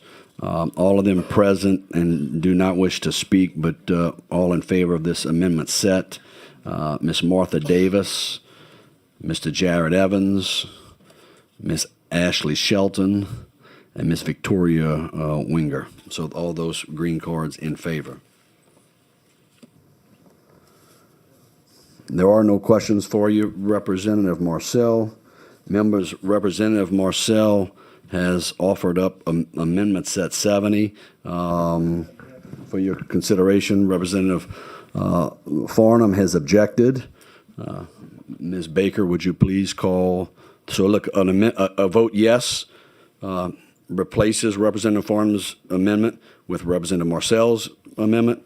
A vote of no keeps Representative Farnham's amendment as your primary maps. Ms. Baker? Thank you, Mr. Chairman. Chairman Boyer? No. No. Representative Billings? No. No. Representative Boyd? Yes. Representative Carlson? No. Representative Carter? Representative Carver? No. Representative Farnham? No. Representative Gadberry? No. Representative Johnson? No. Representative Larverdane? Yes. Representative Vice Chair Lyons? Yes. Yes. Representative Marcel? Yes. Representative Newell? Yes. Representative Shammerhorn? No. Representative Thomas? No. Representative Wright? No. Representative Weibel? No. There are 5 yeas and 11 nays. Members, Amendment Set 70 has failed to pass.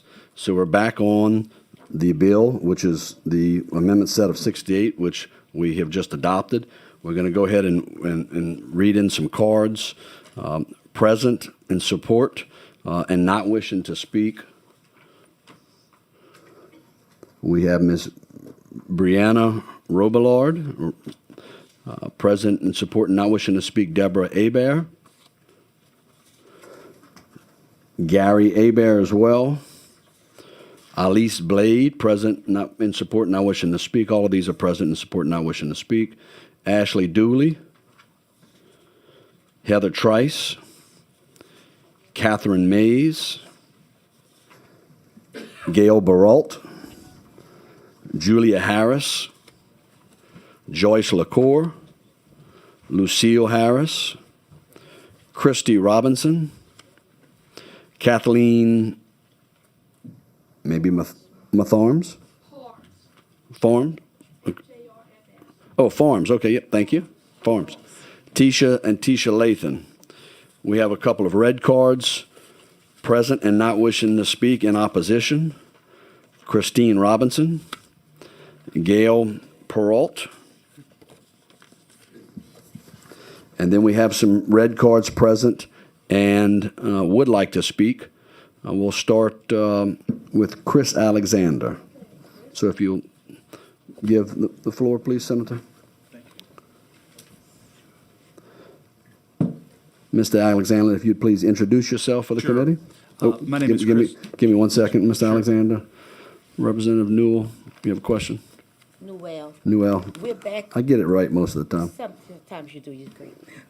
These red cards are on the amendment that we just voted on, or back on the bill? So they can so the bill now is the amendment. So as the red cards come up, if they have a clarification to where they're not in opposition anymore, they can waive and or correct it, and we can waive these red cards if they are in favor of this amendment. So they give the liberty of those who turned in the red card to be able to clarify that. I don't want to speak for them. Okay, so we're listening to these red cards before we do the final vote on passing Yes, the ma'am. bill as amended. Yes, ma'am. Okay, thank you for that clarification, No, Mr. thank you for Chairman. asking. Mr. Alexander? Thank you. Representative Bayeux, thank you, members of the committee. My name is Chris Alexander. I'm here simply on behalf of Louisiana Citizen Advocacy Group. As each of you know, conservatives in the U.S. House of Representatives now have a 2-vote majority, razor-thin Republican majority. This is a supermajority Republican legislature, and it's that for a reason, because 70% of the citizens of Louisiana are conservative. Actually, in the U.S. House of Representatives at this second, there's a 1-vote majority, Republican majority, because Representative Scalise is on medical leave now. So we're 1 vote away in our country right now in the U.S. Congress from having the Biden-Schumer agenda essentially unleashed on the country. Some people may say it's already been, but there is some protection in the U.S. Congress right now because of that razor-thin majority.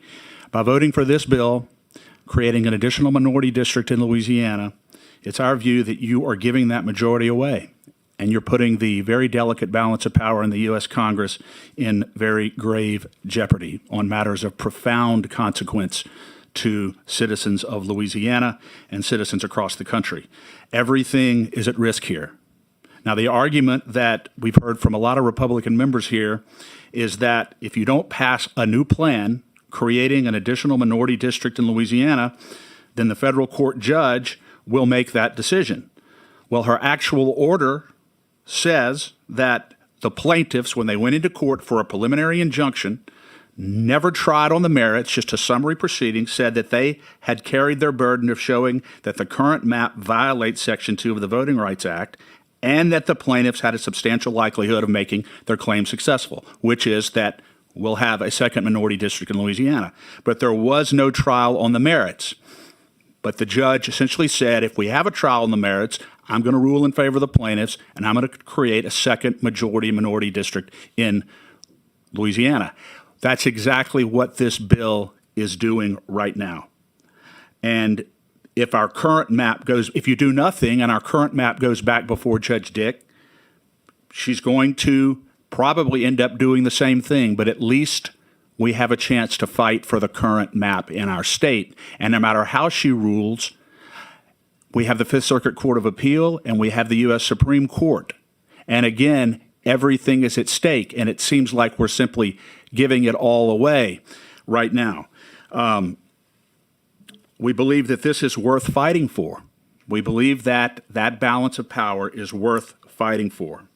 And I would remind the members of this panel that I know, some of whom we helped get elected, along with Governor Landry, whom we worked very hard for and who we respect and think is going to be a great governor, that the citizens of Louisiana worked very tirelessly to get you elected to come here, not to cave in to political pressure, which is, it appears to hundreds and hundreds of citizens across the state that that's what you're doing.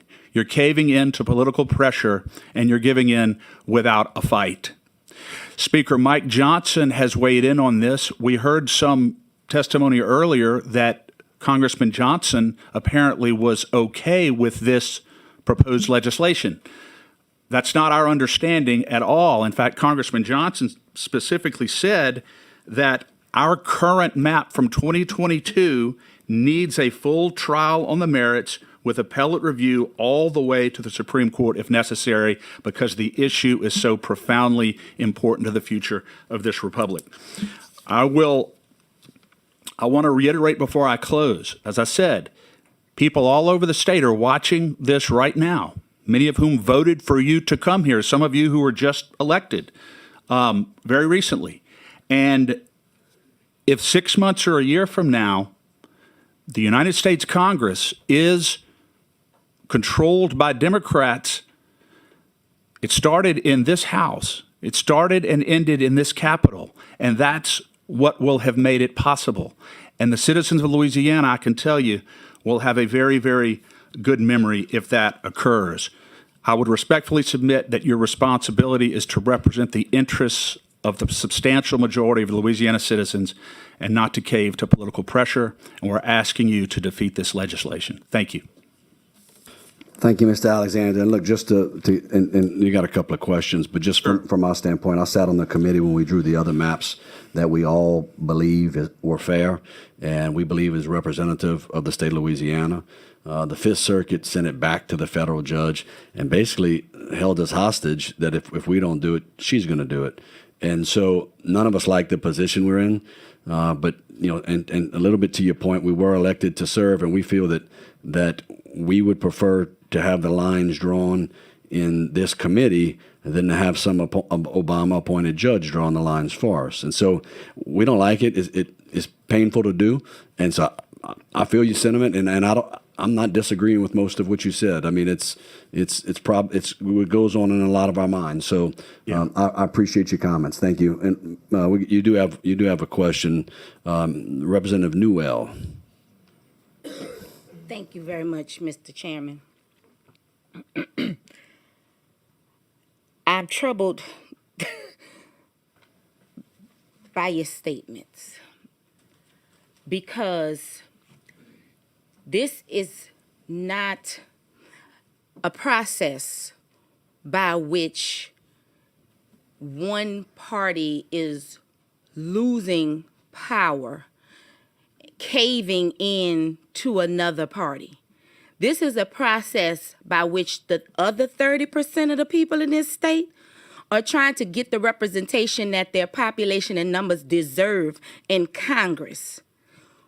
This isn't a caving in or power grab or giving away of power or losing of power of the Republican Party. It's an opportunity for this body to represent all of the people that they supposed to represent in their district, listening to them and giving them the opportunity to vote for someone of their choice, whether that person of their choice is a black Republican or white Democrat. It's an opportunity for black people, as some of my colleagues would prefer to be said, but a minority-majority district to have the opportunity to vote for their candidate of choice. And I'm troubled by the way you said your statement. You're very respectful, but I listened to the words. This is not supposed to be a process that is this contentious and this divisive, but it is a very difficult process. And we have been fighting this for 3 years now. And I've been on this committee since the very start. Went to Utah with the rest of the people from across this country that had the same job that we all have here to learn what we're doing. Traveled this state from north to south, east to west to listen to what all of the people in this state wanted. The white citizens in this state, their issue was keeping their their communities together. You know what black people wanted? Just an opportunity to have a voice in a room. And that is what we're trying to do. It's not a power grab. It's not to say that Republicans rule, or that if there's another chance where Democrats are ruling, that's a problem. We should not see one party as a problem. We should not see another person that has a different letter behind their name as the enemy. I like him. He's not the enemy because he's a Republican. We just have a different way of looking at things. And that's how we should see it. We both observing the same problem. We just have different ways as how we get to the solution. And we cannot continue to have this rhetoric out in the world like it's a problem to be of another party, or it's a problem for another party to be in leadership. We're not giving away power. The Republicans are not caving in because they're helping African Americans have an opportunity to vote for a candidate of their choice. That is what we're doing here. Yeah. And we're going through this fight because, as I've said many times before, this is the first time that this country has gone through redistricting after the expiration of Section 5 of the Voting Rights Act. Section 5 required all states that had a history of racism that any laws that were passed that would affect people's access and rights to voting had to be overseen and approved by the Department of Justice. This is our first time doing this where we no longer have that supervision, and God knows I wish we still had that supervision, because clearly we can't do this on our own. Because clearly somewhere along the lines, the message is getting construed that this is a giving up of power instead of this is an opportunity to let other people enjoy the benefits that another group has had for forever. And I just want to see African Americans across this state have the same privileges you've had all your life. And that is voting in someone that they know or believe will have their best interests at heart, whether it's in this building or whether it's in our United States Capitol. It's not a caving in. Because if it was a caving in, this process would have been over a long time ago. And I just needed to say, I don't have any questions for you, but your statement kind of disturbed me a little bit. Sure. Because I don't want you to think that it's a caving in of any party. Well, I respect you, Representative Newell, and I respect your right to speak, and I would always, Newell, and I would always protect your right to speak. But we do live in a democracy here, and when a majority with a particular ideology is in power and control, policy should reflect that ideology. Our position here is very simple, that Congressman Mike Johnson, the Speaker of the House, represents a conservative ideology. Many citizens across Louisiana are very proud and happy that he's there. And this legislation threatens the authority that conservatives have in the United States Congress. He has said very clearly that our current map is constitutional and that we should fight for it in federal court in order to reflect the interests of a majority of Louisiana citizens. And democracy and a republic means something. But I would always fight, by the way, for your right to speak, and I value it greatly, as much as I value mine. Thank you for giving me my right, letting me know I have a right to speak. I also have a right to vote. And I also have had a right all my life, coming from Orleans Parish, as having an opportunity to vote for a representative of my choosing that I believe represented my interests. And this democracy, we need to make sure that it enables other people across this state to also have a voice and a right to vote for a candidate of choice that could also be their voices in rooms that they're not able to be in. That is what this process is, sir. So I appreciate you reminding me of my right to speak, because I'm going to do it anyway. Yes, ma'am. But it also is my right to ensure that others have their right to speak and their right to vote and keep their access to voting intact. And while they have that right and that access, that they also have the ability to vote for a person of their choice.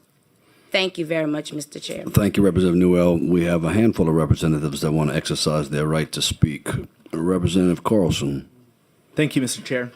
Mr. Alexander, I appreciate your comments. I Sure. really do. And congratulations on your election. Thank you very much. I appreciate that. Look, I'm certainly wish that we were in a different position in the House of Representatives with more than just a one vote majority, Sure. and that this wasn't looked at as a we're going to lose the majority or not kind of decision.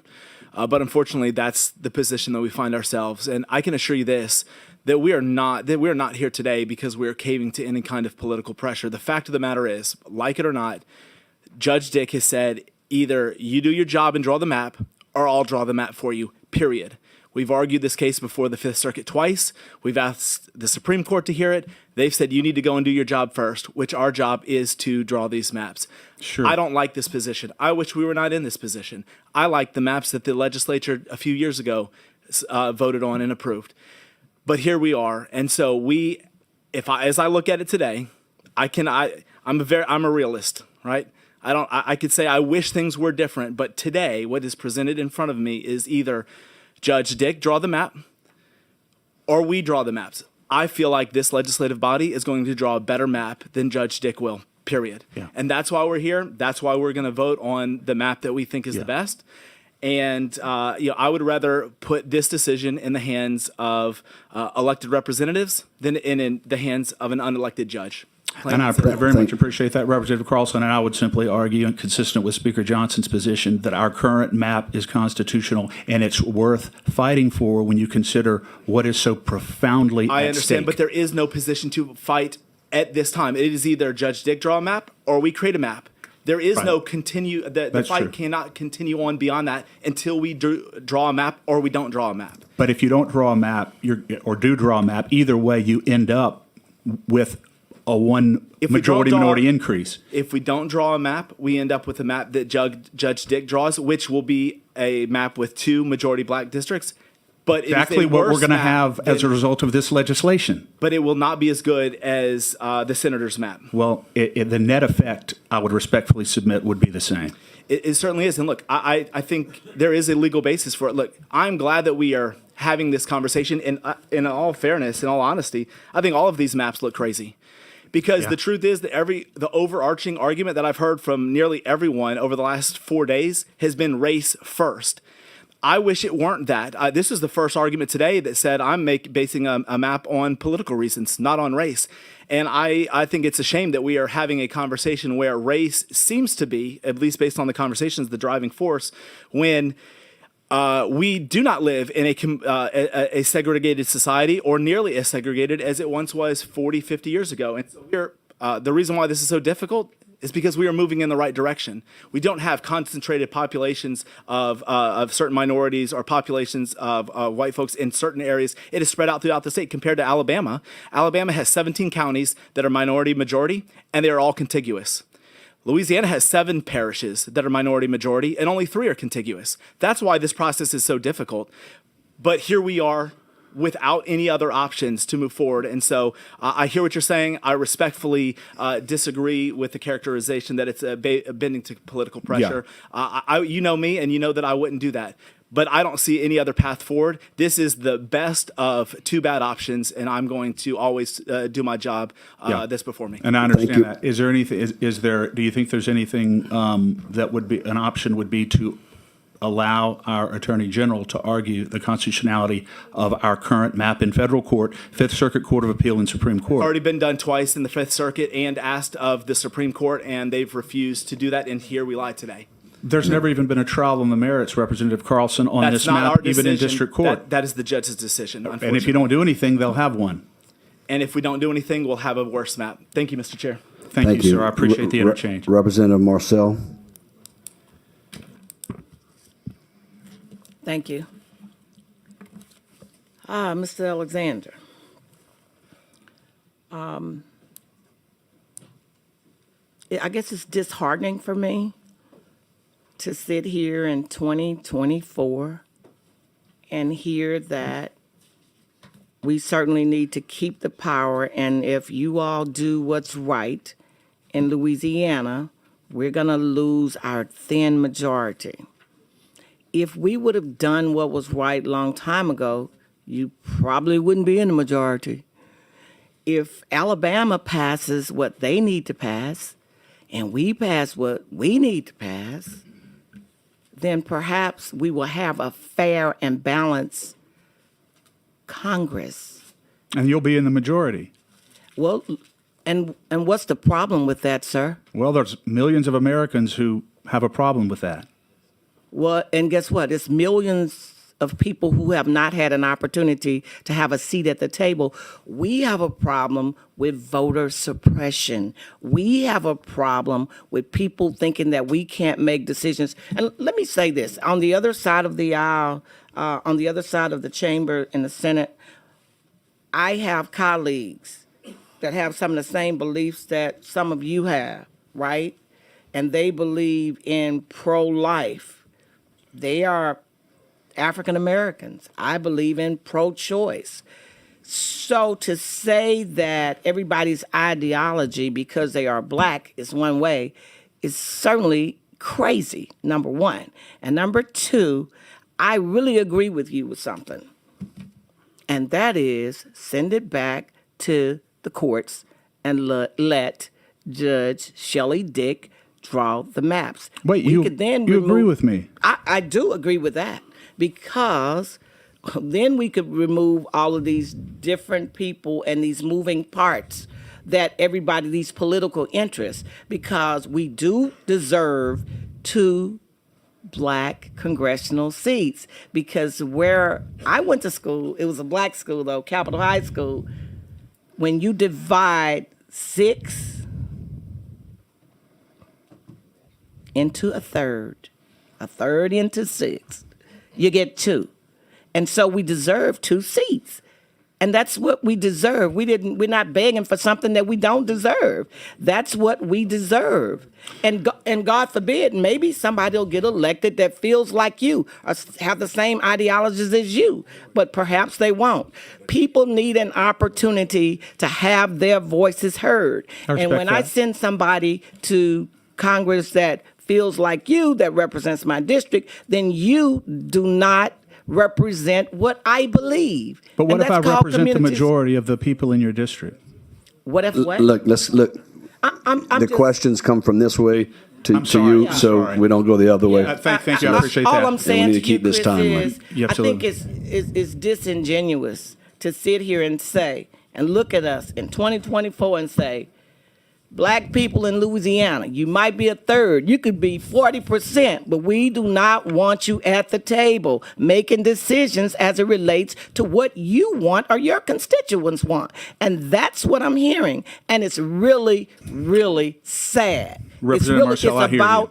It's about control, it's about power, and it is really fundamentally wrong. And I said this last year, and I was hoping not to get upset, but we meet afterwards, we barbecue, we go across the street, we hang out, we cool, I love you, you love me. We go up to the Bible study and we pray together, but we do not feel like we are equal. And that is wrong. Thank you, Representative Marcel. I very Representative much Boyd. appreciate that. Thank you, Mr. Chair. Sitting here today, thinking about the fact that we are literally fighting for an opportunity. It's not given because people still have to vote. An opportunity to have 2 black representation of African Americans in D.C. The opportunity, nothing is guaranteed. We're here fighting for the last 3 years just for the opportunity. And with voter apathy, we really don't know where that's going to end up. With closed primaries, we really don't know where that's going to end up. But if we continue along this path, I feel the state as a whole will suffer. The reality of it is that Mike Johnson is the Speaker of the House. They still have 4 Republicans representing Louisiana. We're here trying to stop just 1 additional African American seat. What does that say for us? We have my chairman referring to the judge as an Obama judge. We cannot continue to divide the state, and expect to survive. It won't happen. We have to learn to coexist, appreciate our differences, appreciate the culture differences. There are things that you cannot possibly understand in African American life because you're not one. We cannot continue to throw out and spew divisive words and think that we can survive as a state. It won't happen. Yeah. Thank you. Representative Boyd, in what you're saying, it makes me think of what Thomas Jefferson said, who's one of the founders of our country. He said, in matters of taste and culture, swim like a fish. In matters of principle, stand like a rock. And that's what I'm asking this committee to do, is stand like a rock and allow I our repeat, that Attorney makes General no to argue the sense. So you're constitutionality. looking to further divide the state. I'm not here to divide anyone. That's exactly what you're doing. Thank you. Thank you. Thank y'all. Mr. Alexander, that clears the board. Thank you. Appreciate your time. Thank you. Mr. Chairman, is it possible to have a... We have three witnesses left. Let's hold tight on that. Let's try and get through these three witnesses. If y'all could just be respectful, if everyone be respectful of time. Miss Susie Labrie, was that? Miss Susie Labrie, would like to speak in opposition? Let me pull it up.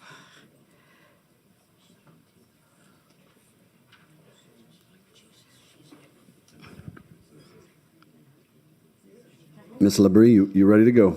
Okay. Mr. Speaker, Mr. Chair, and all the state representatives and U.S. representatives, I'm Susie Labrie, appropriate situationalist individualist who takes one issue at a time and represent myself against this bill because I'm in support of J. Hill Harmon's proposals. Really, the Speaker of the House, Mike Johnson, and Congressman Steve Scalise in the power where they sit in Congress. First, gerrymandering is illegal. Number two, I'm for integration, not segregation. Number three, individualism is better in a collective class approach. One size fits all. Fails by hiding different individuals within a large class fall between the cracks. This causes, number four, this causes intra-division, which we're seeing now, within the political, ethnic, and cultural areas, causing conflict and confusion. Chopping up and pulverizing once contented and happy integrated districts when more important, deeper issues than just color. Small businesses of both colors, working people, both races, disabled of both races, economics and taxation, streets, infrastructure to all races, schools, etc. I'm going to skip number 5. Well, I want to leave room for other maps to be proposed by J.C. Harmon, which we had emailed to you last night, and I hope y'all have seen. It's called Harmon 2. Number 6, Louisiana is in a better and higher position of power nationally due to Speaker Mike Johnson and Majority Leader Steve Scalise in the different chairs and seniority we enjoy. If we have minority districts, if we have two minority districts, we will be short 2 votes in the U.S. House of Representatives. Most of the state is conservative, as you see here, and you don't want the House going back to the left. With the present map, or with J.C. Harmon's map, we would beat the cost of time, effort, and money in the courts and other activities. Number 7, I'm either for the present map or J.C. Harmon's maps, which we had emailed to you last night. 8, most everyone I have heard from in Louisiana are against 2 or any minority districts. Number 9, open it would be other cans of worms, opening Pandora's box of suits and other descriptions. I love Senator Womack, who is doing well and his best to serve his constituents in his district under restrictive circumstances. I want to thank you and to keep up the good work, and thank you for rejecting the rest of the bills calling for minority districts. It's been a pleasure coming to you, before you. Representatives, please keep up the good work, and God bless you, God bless Louisiana, God bless the USA, and God bless our great speaker, Mike Johnson, and Congressman Steve Scalise. Thank you. Thank you, Ms. Labrie. I have a Bert Colley, and that also says with Chris Alexander. Is there something additional that you wanted to add to Chris's comments? I don't know if it's so much an addition right now. What was going on is Christopher had a conflict, a meeting. He had to make another meeting with Congressman Higgins, so he couldn't be here at the time. But the recess, or at least the at ease, went long enough to where he had a chance to make it and speak for himself. So I'm here on my own behalf. Thank you. My name is Bert Colley. I'm West Baton Rouge Parish RPEC Chairman, and I'm speaking for basically my constituency. And they had some concerns, and I wanted to convey that to you all. They're wondering where the courage is to stand up to a federal judge. Basically, this federal judge they feel is ignoring the Constitution. The Constitution supersedes any act of Congress, such as the Voting Rights Act, and the Constitution places determining congressional districts solely on the state legislatures. We feel it's an overreach of the federal government, and this is what we're having enough of, being dictated to by the federal government on state and local issues, especially our own personal sovereignty. The past 2-3 years, you know, it really brought all that to light, how far the federal government will go to trample on individual rights. So somewhere we got to stop and draw the line. So again, I grew up, I was young when and naive, whatever you might want to call it, but I was a person who supported desegregation when my grandparents and my parents didn't exactly do so, given the time of the 60s, early 70s. I don't understand why we seem to be wanting to segregate ourselves again. Because all I hear, and from what I understand, gerrymandering is illegal when it comes to prioritizing race. And they say, well, then it's not a priority. But that's all I hear, and as far as the argument. And I understand having a seat at the table. Trust me, I do. I served in the military. I swore to defend the Constitution. I sit on the board of election supervisors. We've had these same kind of arguments and disagreements. But when I brought up the fact that if we refer to the law and follow the law, no one can really be upset with us unless they're ready to change the law. And that is to go ahead and draw the balls, right, with the numbers on it, so that there's no picking and choosing and favoritism. It's a blank slate. So if we follow the Constitution, the basics of the Constitution, the core of it, we really don't have this issue, other than we're having to fight a judge that is trying to dictate what we must do. So again, if as one of them stated, if Martin Luther King or Nelson Mandela had been not as strong-willed and cowed to it, I don't like the word cowardly in this case, as our current leadership, then apartheid and Jim Crow would still be in place. A country is not lost in an invasion. It's lost to the cowardice on the part of its leadership. So that's why we're not in favor of this. Thank you very much. Thank you, Mr. Colley. Mr. Hurd, the floor is yours. Would you please introduce yourself? Pick one. Yeah.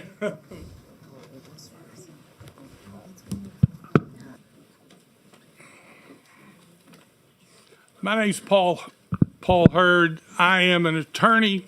I was lead counsel when we set this foolishness aside 30 years ago. The district, and what I'm going to do is this. I have never represented anyone but voters. I believe in compact, contiguous districts for white, black, Asian voters that live together, work together, go to school together. We have successfully defended that right in Louisiana. We've done it. I've done it in Texas. I've done it in Virginia. The point is this: you're being misled, and you politicians don't get misled. It's the cover. Here's where we are with the Section 2 claim. It is not. I think you might have pushed your own button. Are you trying to tell us something? My wife can't mute me, so. Yeah, look, leave your button. You leave the button alone. We'll control it for you. How's that? All right, we good? Yes, sir. All right, I apologize. Here's where we are with Section 2 voting rights claims. It is not unconstitutional to use race to draw districts. It is presumptively unconstitutional. Okay, what does that mean? How can I use race to draw a district?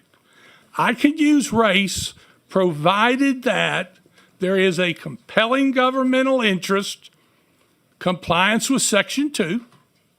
There's a compelling governmental interest. Judge Dick has more or less signaled she's that far down the process. Okay? The second step, and this is where you're missing the opportunity of a proud vote of your life. And that is this. The second requirement of Section 2 is whatever remedy there is going to be, it must be racially narrow tailored. What that means is you take a traditional districting plan before you start fixing a Section 2 remedy. And what makes it constitutional is when you have an opportunity to draw a majority-minority district based upon communities of interest, whole parishes, whole cities. The points being made today are excellent, but what I'm going to tell you is you've made the full point that what you're considering is a racial gerrymander. This slash, and it's even worse than that. If you don't, I don't know who was here in the 90s. Good, Miss Lowry and I were, what two things happened. The Zorro district was set aside. It went all the way from Caddo. Does this ring a bell? Caddo all the way down to Baton Rouge, all the way over to Lafayette, all the way a little bit east. And it was held to be a gross racial gerrymander, unconstitutional under Section 2. Why? The reason it was held as unconstitutional is because the use of race that is apparent in that district and apparent in this district was not narrowly tailored to meet the requirements of Section 2. Race was overused to the subordination of other districting principles, or as Justice O'Connor said, when race predominates, it's unconstitutional. Why can we draw a compact minority district out of Orleans up the river? The reason why is it's otherwise lots of community interest. It doesn't violate commonalities of interest. Mr. Hurd, would you entertain a question? I think something may have just come back, sparked a question. Would you entertain a question? Yeah, if I can just get Okay. I've spent all day and I'll spend all night. I'll be glad to help anyone. But what we have done now, after we voided the Zorro district, the Z district, they enacted what was called by the federal judge the slash. This district that you're considering is 90% of the slash. If you will look at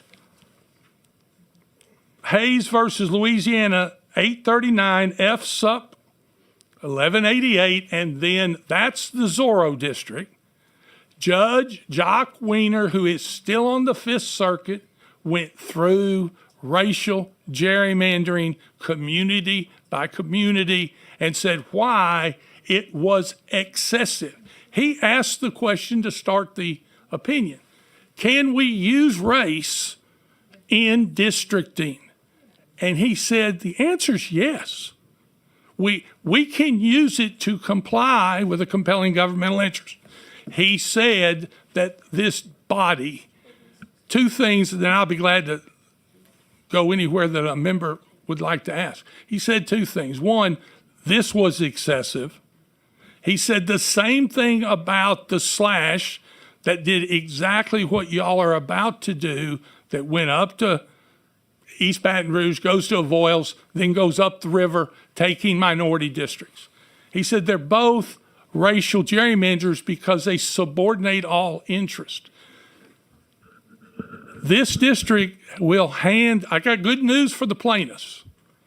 This district, if enacted, will hand them and Judge Dick unrestrained power to redraw your district because you just did it again. All right, Mr. Hurd, let's get to the question. The last point is what Judge Wiener said, and this is what's equally important for you. He said the federal government, at this point it was Section 5, the federal government, one, has no authority to impose on a state the violation of the 14th Amendment. So the idea that we're afraid of Judge Dick may be more demanding of the district, just like the DOJ was under preclearance, it is of no concern. That's why our system gives us the Fifth Circuit and the Supremes. This court, this body should consider either giving Judge Dick an opportunity to judge it, then submit a remedy plan if you lose, or enact a remedy. Now, I've handed in material. We've gotten all that. So I'm going to go on to Representative Carlson for a question. Representative Carlson. Thank you, Mr. Chair.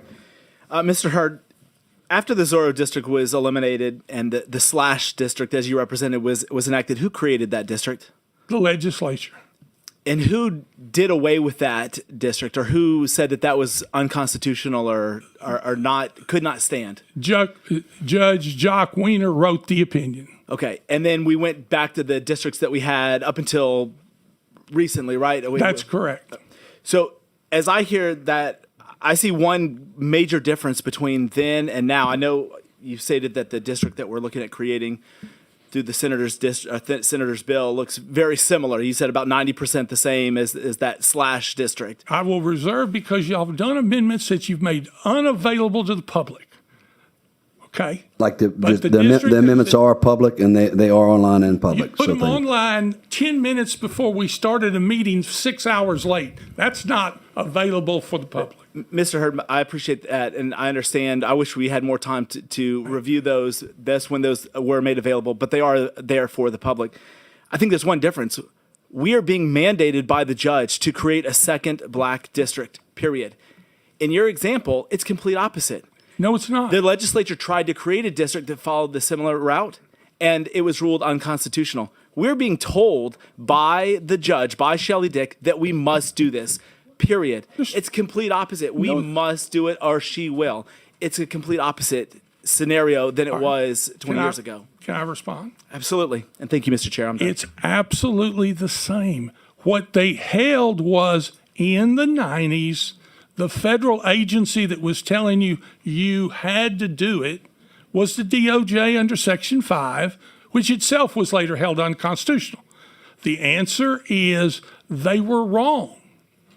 They were unconstitutionally demanding racial districting beyond what the federal courts now recognize as the permissible range of remedy. Look, I'll give Judge Dick an opportunity. It's not that she's held Section 2 applies. The question is whether or not Section 2 has a constitutional remedy, i.e., I believe that my districting plan that I've handed in, and I did it for an example, is as close as you can get to a non-racially gerrymandered district and get to 2 majority-minority districts, and it does. The plaintiff's remedy, Senate Bill 4 and 5, they're both racial gerrymanders and will not stand up to the Fifth Circuit. There are abilities to draw a compact, contiguous majority-minority district, second one, in Louisiana. What you're going to do, you're going to enact this. If I was Judge Dick, I'd look at it and go, I'm sorry, I've already got the judge that wrote the opinion on the Fifth Circuit that says what y'all are about to do is a constitutional gerrymander. Therefore, I can disregard it. It is null and void. And she's going to draw the plan. If you want a remedy, enact your remedy. That's why it's exactly the same. You read the opinion and you'll see they said the federal power does not override or force you to violate the Constitution. Stand up for the Constitution. Stand up if you want a compact district. Draw the one that makes sense with our traditional districting principles, because you can do it. The answer is this is an unconstitutional alternative. Okay, thank you, Mr. Hurd. I think you've been very, very clear on it. The board is clear. We have no more witnesses. Senator Womack, we're going to go ahead and call you back up to close. Your Honor, Your Honor, I apologize. I've got a copy of that opinion that outlines all the reasons that what you've got is a racial gerrymander. I had an outline of what each criteria that the judge applies on why this is a ineffective remedy, and I hope your good judgment finds another solution. Thank you. Representative Phelps, you filled out a card, but you didn't say you wanted to speak. Are you trying to speak now? I know you're not on the committee, but you want. All right, come on. All right. All right, so let's fill this out that says she does want to speak. She's providing information only, not a green card or a red card. So, Representative Phelps. Thank you for the opportunity to speak. I just wanted to mention to maybe some of our new colleagues here when we talk about why we're here. This started from an increase of the population from our census. So, and I think we haven't heard a lot of that with the audience on the outside. It just was not a mandate to draw a map. So this does go with the 2020, the census results that resulted in a population increase of African Americans across the state. Secondly, I hope that there's some passion here about if there were a different population, a white population, and there was so much pushback about creating a district so that everyone would be represented, how that may feel. Just a thought.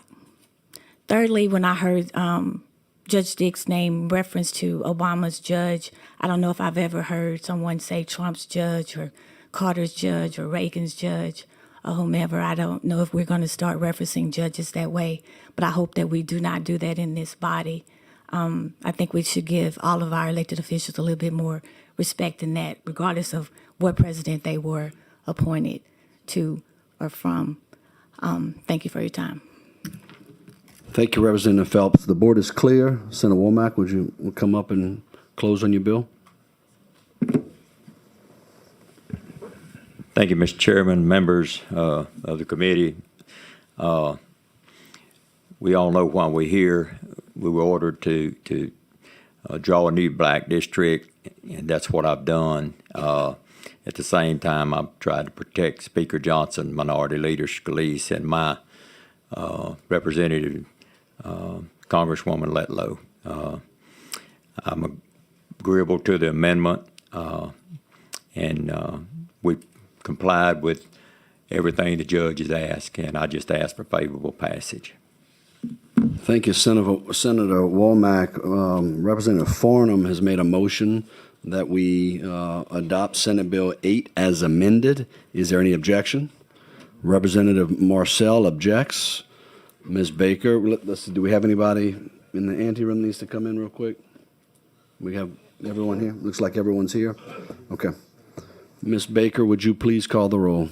So let me clarify the vote. A vote of yes moves Senator Womack's bill as amended by Representative forward. A vote of no leaves it here in the committee. Ms. Baker? Thank you, Mr. Chairman. Chairman Boye? Yes. Yes. Representative Billings? Yes. Representative Boyd? Yes. Representative Carlson? Yes. Representative Carter? Representative Carver? Yes. Representative Farnham? Yes. Representative Gadberry? Yes. Representative Johnson? Representative Larverdane? Yes. Representative Lyons? Yes. Yes. Representative Marcel? Representative Newell? No for Representative Marcel. Representative Newell? Yes. Representative Shammerhorn? Yes. Yes. Representative Thomas? Yes. Yes. Representative Wright? Yes. Representative Weibel? Yes. There are 14 yeas and 1 nay. Members, on a vote of 14 yeas, 1 nay, Senate Bill 8 is hereby adopted as amended, reported as amended.